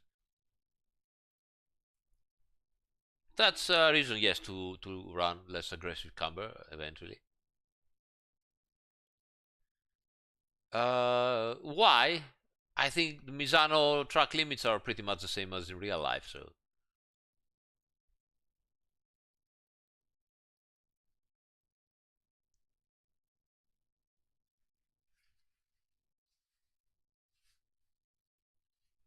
Yes, we are absolutely. We are doing BOP changes on the Aston, on the Audi, on what else we were doing lately.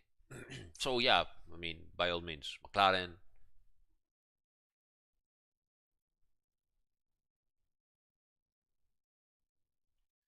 Oh, I know what beer I want if I go to Czechia, Republic of. No, that's not how they call it right now. Anyway, if I go to Prague or Brno, I love Staropramen on the how you call it, not from the bottle, but on the pint directly. It really has, to me at least, it has a particular taste. I'm not so fond of strong beers. When I want something more complex, I'm a wine guy, let's say. Uh, Beers for me is uh, when there's hot weather and I'm in an easy company and I want to have fun. That's the way I consume beer, let's say. So that's why, although I do appreciate them, I'm not so fond of, let's say, strong Belgian beers. I know they're amazing. I taste them; they're fantastic. But it's not something that I'm gonna say, oh yes, I want a strong Belgian beer or I want a strong Irish beer or whatever. I'm more of like, yeah, I want Staropramen. It's light. It has an interesting taste. It's so fresh. Yeah, that's what I want.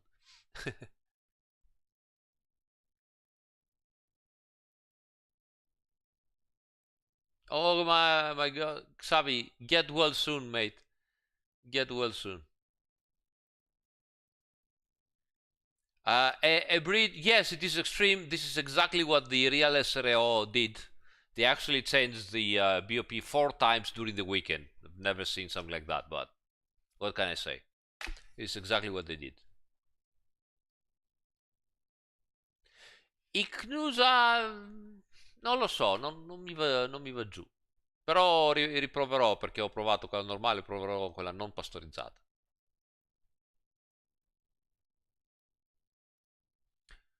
Uh, Flicker dogs, I would say medium rake and medium to high wing on the 296. Yeah, I know. I told you nothing. I will, John. Thank you.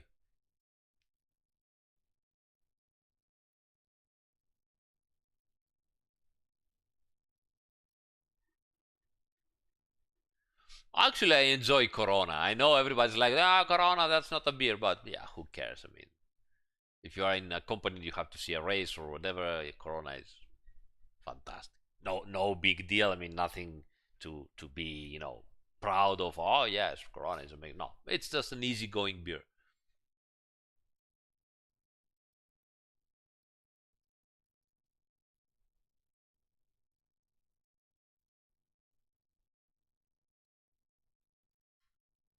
Way! Oh, fantastic! Great to know that your dad's favorite is also Staro ramen. I had I went through Serbia, and indeed you have a very good beer. I cross Serbia when I'm going down to Greece by car, which I have done a couple of times. I do agree that Serbian beer is very enjoyable. Daniel, ciao, tutto bene, grazie, spero stai bene anche tu. Spitfire and Kentish, I'll take note of those. Modelo.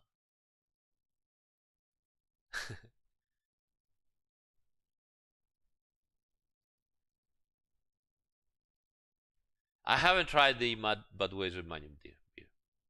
I'm not so good on beers, I have to say. My knowledge is limited.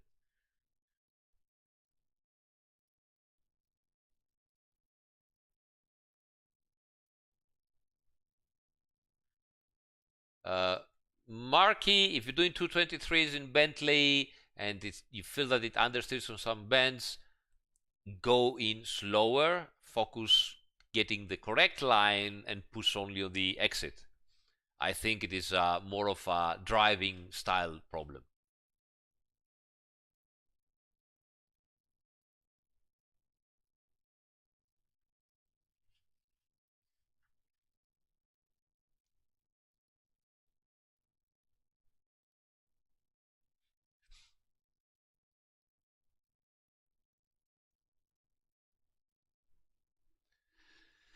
All right.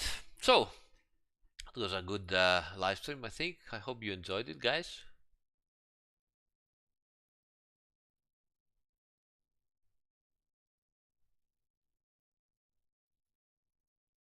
See if there are any extra questions here.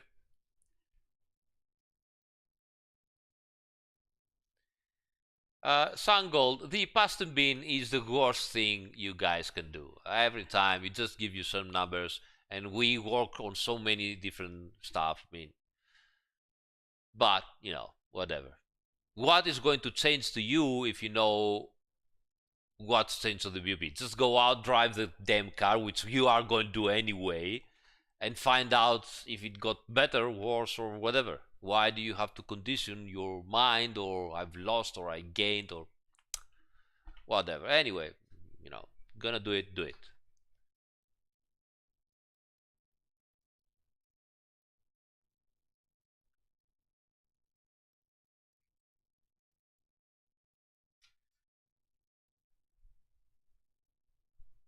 Unidays Gaming, yeah, the new Lambo is fantastic.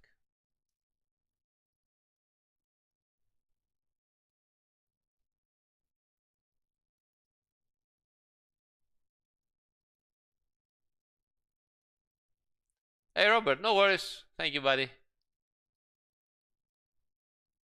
A fast damper setup guide in the future. I would if I could make it work, properly on all tracks and cars and understand it, because, at some point, by understanding, I don't mean on the sim, understand what the actual dampers should do in real life. Because I know the basics, you can learn the basics as well pretty much everywhere uh, in on the web. I know some extra stuff, but dampers are such a black magic in real life as well. I mean, I've even talked with engineers, and the guys that really know their way with dampers, they're like, yeah, I don't want to talk about it. And the guys that don't know their way about it, they will just tell you some stupid stuff that you already know, and then they will do pretty much the same mistakes that you do. So if you talk to somebody and tell you, yeah, I know about dampers, don't believe him. Yeah, it's very difficult, and in real life it's also, it influences many things in a very subtle way. So yeah, but yeah, we can do the basic stuff.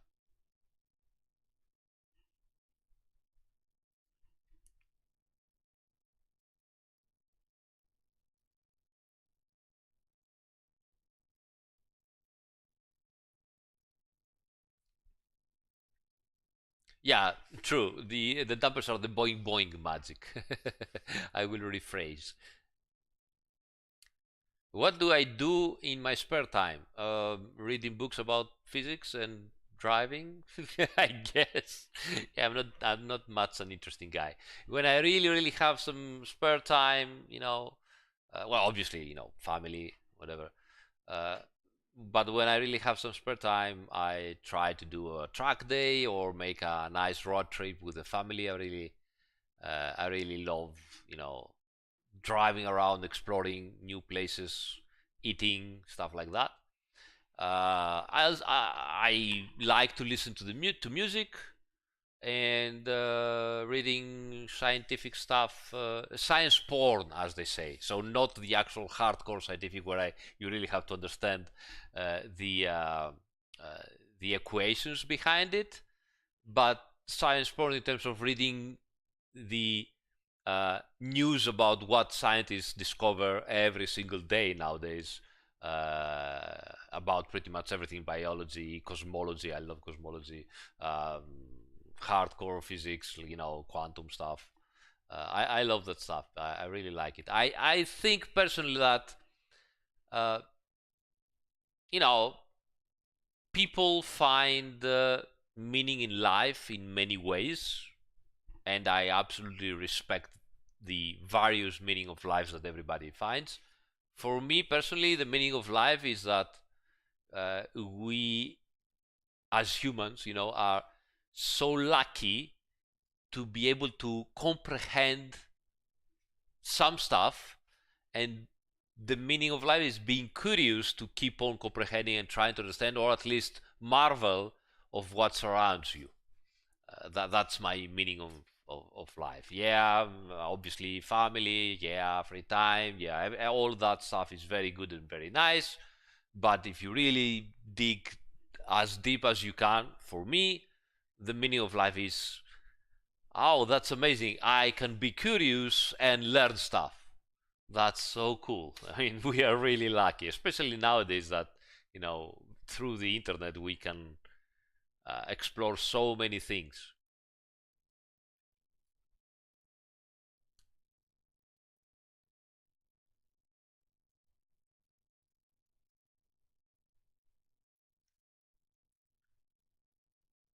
Uh, Puppy Squisher, it's three things. It's the data I receive might tell me enough or not, but the data of how to use that data is might probably not enough. The frequency, the refresh rate is the biggest problem of all. It's impossible to go there and improve it, and gives big limitations. And the third thing is that I actually don't know um, the high-end stuff on the dampers. There are plenty of things that we don't know on the dampers.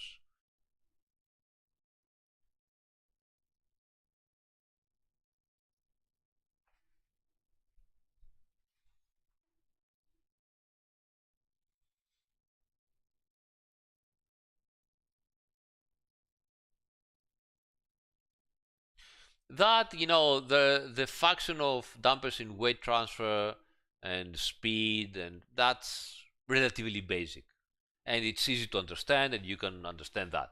Where it gets really hard is how the damping stiffness, speed, whatever, and change through one state to the other actually influences the vibrations of the tires, and how that make the tires generate heat differently, generate vibrations differently, and eventually keeping the tire in contact with the asphalt uh, for for for more time.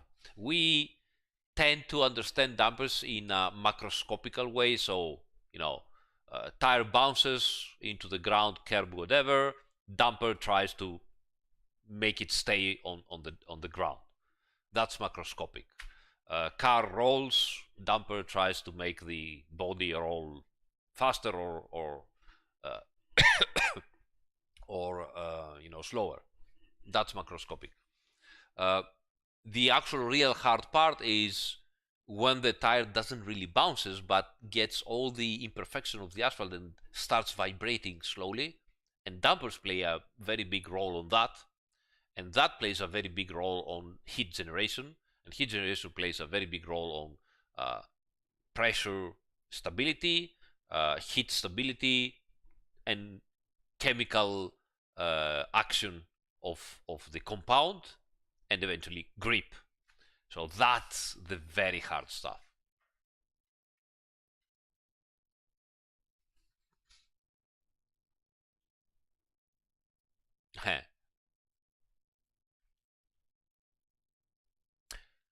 What's the thing in video settings that's killing FPS the most? I would say mirror resolution, so keep it automatic. Number of opponents, keep it low, you know. Mirror quality low, yeah. Stuff like that really kills kills performance. If you can get the heat and get a little bit of more blurry graphics, then you can use DLSS. I prefer FSR with the new TAA Generation 5 anti-alias. It gives a more crisp resolution, but also gets a hit on the frame rate. But it's okay, I mean, yeah. Yeah, I will also absolutely tell you, do not use epic shadows. You don't gain anything in quality, you just get a hit in frame rate. Use high shadows and enable contact shadows. That's all you need.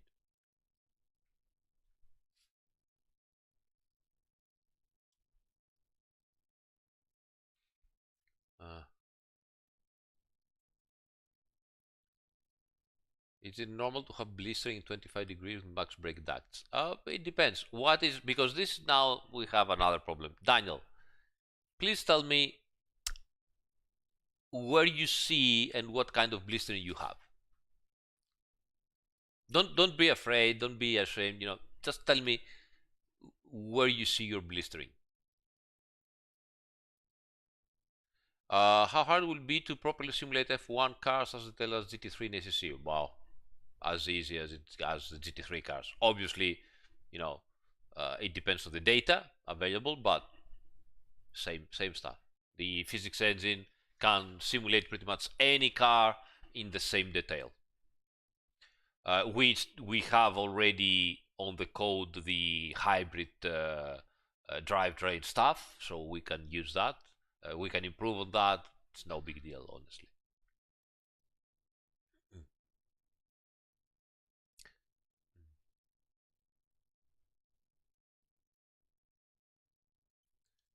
I don't know about that DV work. It's part of the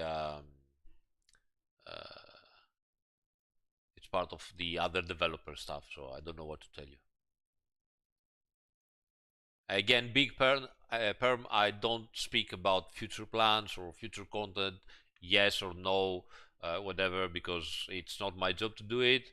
I don't know it, but even if I knew it, it has to be announced only by the official channels for the reasons I have already talked about. I remind you or I explain for the people that do not know it.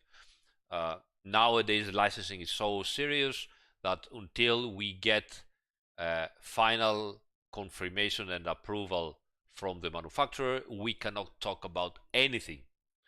And most importantly, we cannot show anything.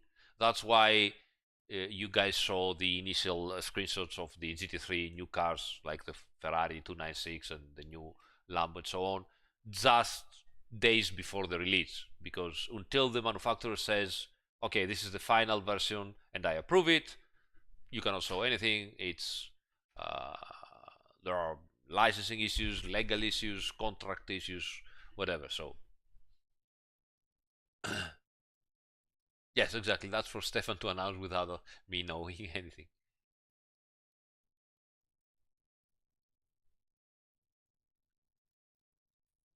Daniel, you are not replying me on what I asked you. Where do you see that you have blistering?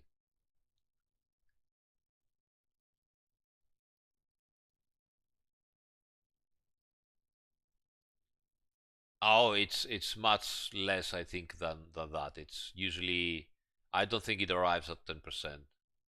The VR users, probably somewhere around 5. I don't know the exact numbers. I have to ask, but as far as I remember, is not 2 digit. Yeah, I could simulate complex hydraulic suspension, and if needed, I can ask for extra controllers.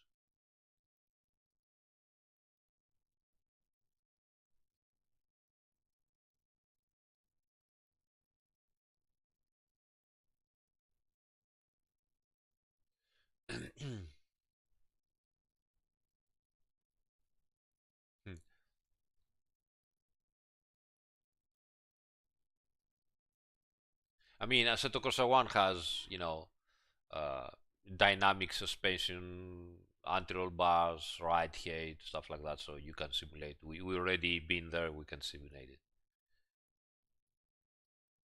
No, Daniel, I'm telling you why I'm saying. You're telling me that you have blistering. I'm telling you, where did you saw that, and how much? So at the rear of the race, how much?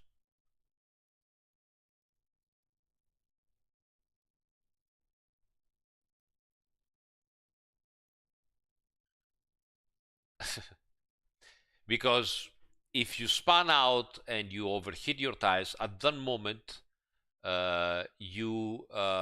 you get blistering, and blistering doesn't go away. Okay, so if you overheat your tires because you span, uh, and you get slight blister or whatever, it doesn't go away, but practically doesn't affect you. In order to affect you, you have to have over moderate, so severe or significant blistering. Otherwise, you don't even feel it.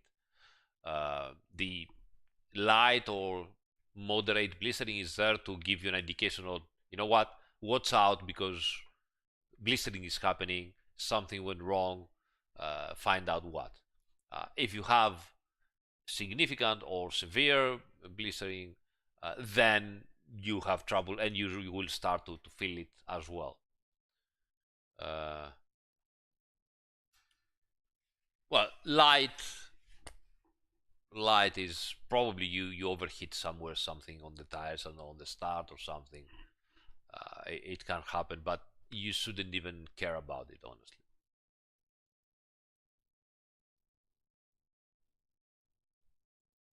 No, Robert, I'm not a programmer. Unfortunately, this is one of the things that I will never forgive myself for. So I'm not a programmer. I work closely with Fernando Barbarossa, who is the programmer responsible for the physics engine. My job is to find out all the features the new cars have. Both me and Fernando were looking at scientific papers when we find them, and explain eventually new features of the cars to Fernando and see how we can implement them, or propose ways of implementing or improving the current physics with extra features or different implementations. Fernando is the big brain that goes in and writes everything, and then I collect all the data and put them in and try to tweak the data that I don't know in order to have the cars as we have them. So that's my main job.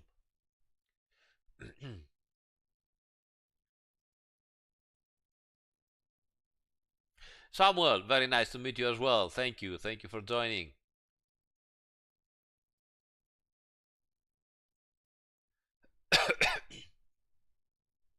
It's never too late, but it is something that you need to uh, keep on working on it consistently.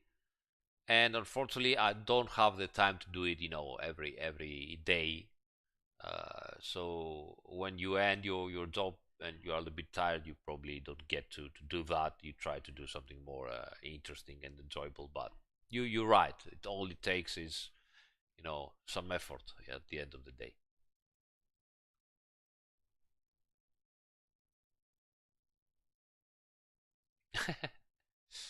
Well, they already everybody asked me to check to fix their phone or whatever.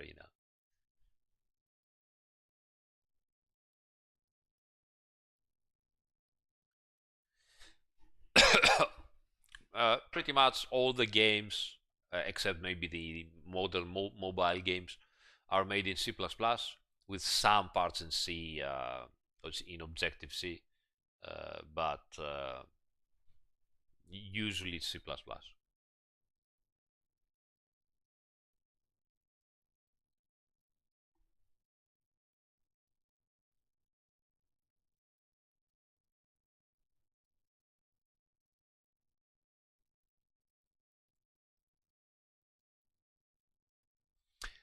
So Luke Addison, which I don't know exactly who he is, but okay, said the tire wear of Valencia for a 25-minute race was the same as a 65-minute race. Nah, not gonna happen.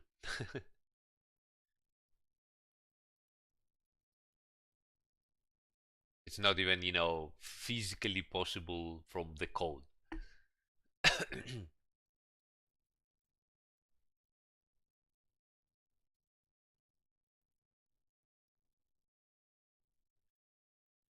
What my third warning about? Yeah, I can show you that. Here it is.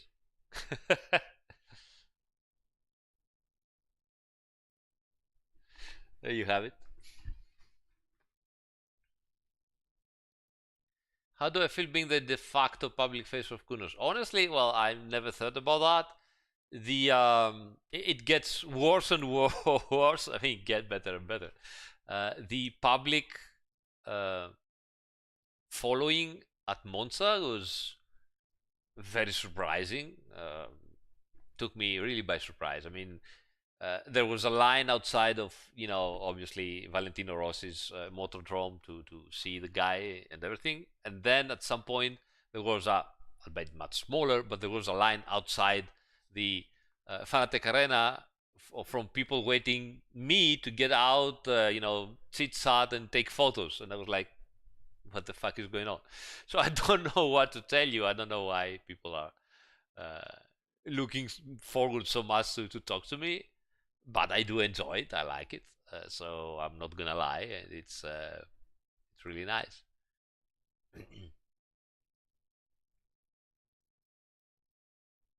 Hey Daniel, take care, buddy.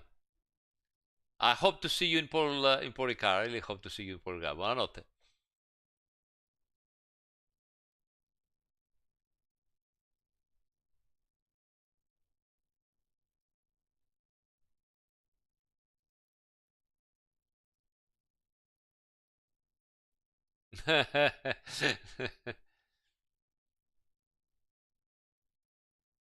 Thanks, Tomoshiro. I don't know. I mean, yeah, no, I'm no big deal, but I do enjoy meeting people. It's very nice. Um, Working from home has a lot of benefits. It's great. Working on a game is a dream job, and especially if you like cars and everything, is a dream job. But it's not without as everything. It's not without its own problems. Uh, Working from home, honestly, except my family, I don't see people. to be honest, I don't see people around. And I talk to people, I talk to my colleagues, yeah, on the chat, but I don't see people. I'm not even going outside for a coffee. I'm just staying here. I have my own coffee machine here, and I do my coffee, and so I just stay in the house. And working in a passionate, project like our titles in sim racing, it hits you in various ways when people are not happy or they criticize. It hits you differently when people are very happy again.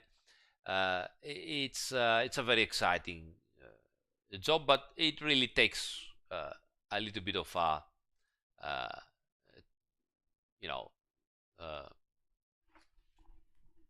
personality. It takes a little bit of your mental health, if you're gonna say like that.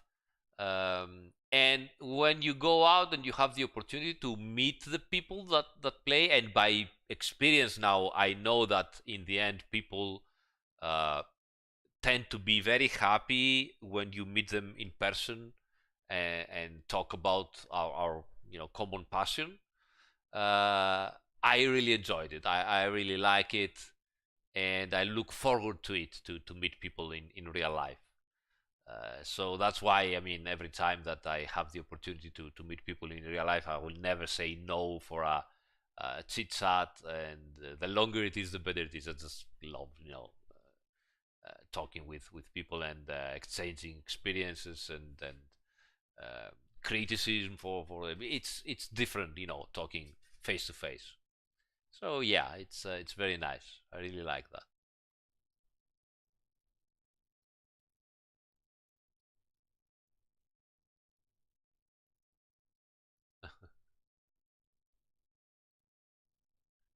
that. Come on, guys, you're taking it too far. I'm just a lazy dev in the end of the day.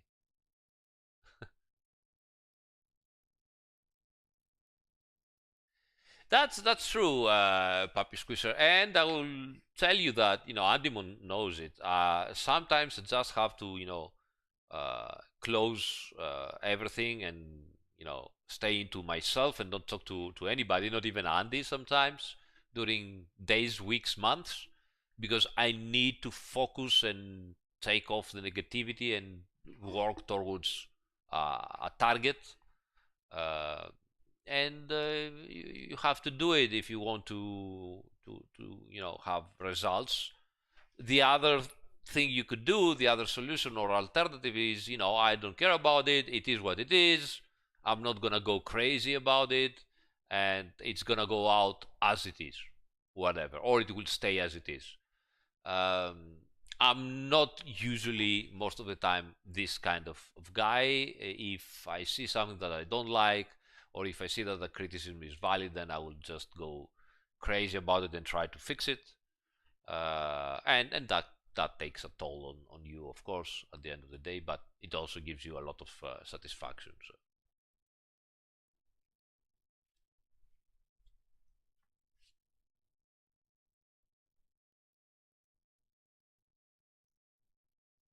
if I leave the in-game number at 0, no, I don't. I keep it at like 10, 15, something like that.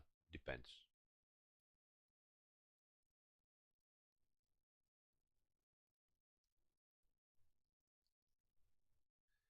John Smith, no, I wish it was a Seiko. It's not. It's Still Dive. You might have know them. It's a homage to the Seiko Apocalypse Now. One. But it is actually an amazing. It is a Seiko movement, but it is an amazing watch because it's practically even better in terms of specs than the Seiko, and it's really well made, and I really like it, and it costs nothing practically. So yeah, it doesn't cost like the Captain Willard 1,000 euros or whatever. It costs 70 euros.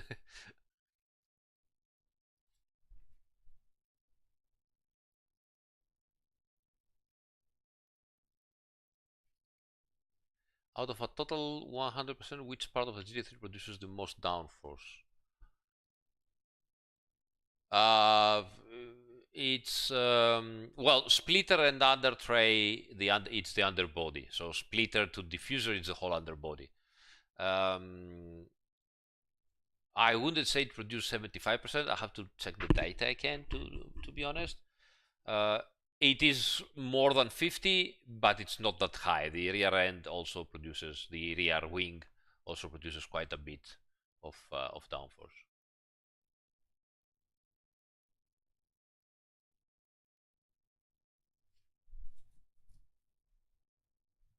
A mid-year coaching be a better simulator? It is a possibility, yeah.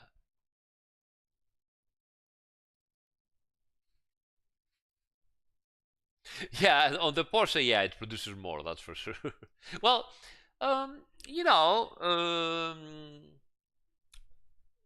latest Porsches do produce quite a bit from the other tray, not as much as the other cars for sure, but they do produce quite a bit. It's also the main problem is that it is more sensitive because obviously being so shallow and it doesn't have that much volume of air. the diffuser on the rear end of the Porsche. It's also very sensitive to lose or gain the pressure when the rake changes. So yeah, it's the aero map is a little bit strange.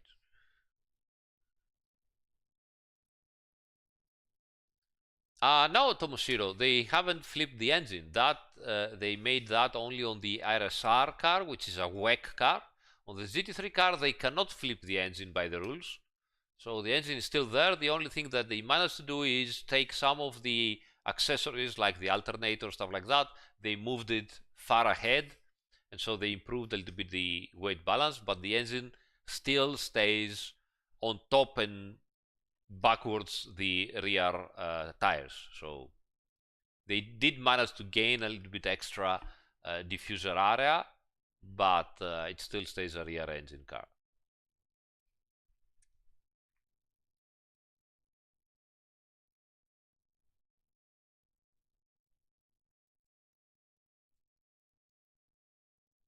I agree absolutely, Samuel, on everything you said.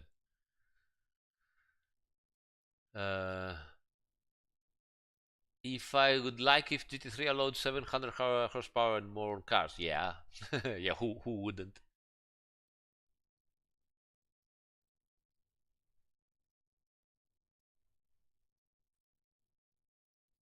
I've heard also that the street version of the 992 GT3 produces a lot of downforce. The RS. Actually more than the Porsche Cup car.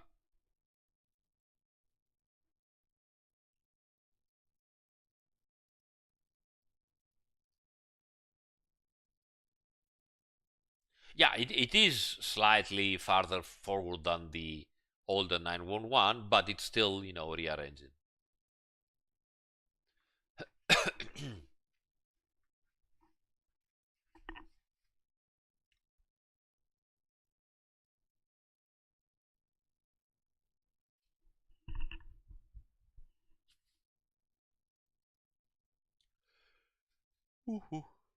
I think we can call it a night. What do you guys think? It's a little bit too late, and I'm starting to be sleepy.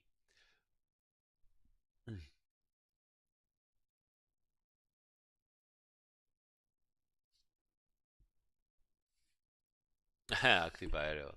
I mean, you know, the cars are already are doing 280 kilometers per hour on long straights, so it's not really that you're gonna gain that much. Actually, you know what? The GT3 cars have quite low aerodynamic drag. You see all those wings and everything, and someone might think, oh my god, but they are really very well optimized. They have quite low aerodynamic drag, and it's not like the rear wing gives that much more of a drag. And the actual proof to that is that if you put full wing and low wing to a car and go to Pori car, it's not like, you know, you're gonna have a 20 kilometers per hour difference of top speed. It's gonna be at most 10, usually 8 or 6, you know. So at the end of the day, if you put a DRS wing at the rear of the GT3 cars, you're not gaining nothing, honestly. They are more power limited than anything else. To reach 300 kilometers, you will need more power. 500 horsepower it simply won't get you there easily. You don't have the space to do it. Yeah.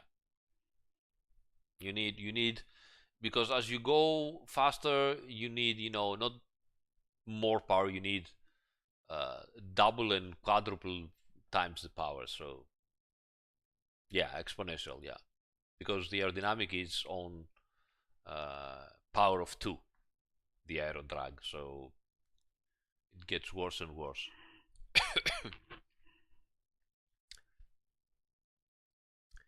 Anyway, okay, come on, guys, let's call it a night. I even saw here, you know, Mini-Me is sleepy as well. So thank you so much for joining, guys. That was a very nice night. I enjoyed the race. I enjoyed talking to you. And see you next time, I guess. I don't know when, but I believe sooner than next Friday. So hopefully we will do something sooner, or we can, you know, just join the Discord and meet me during the Formula One race tomorrow, to Formula One race weekend. We can, you know, chit chat when the race goes on, and criticize or talk about the tech of the car, which is always nice. Have a great night. Have a great weekend. See you next time. Good night.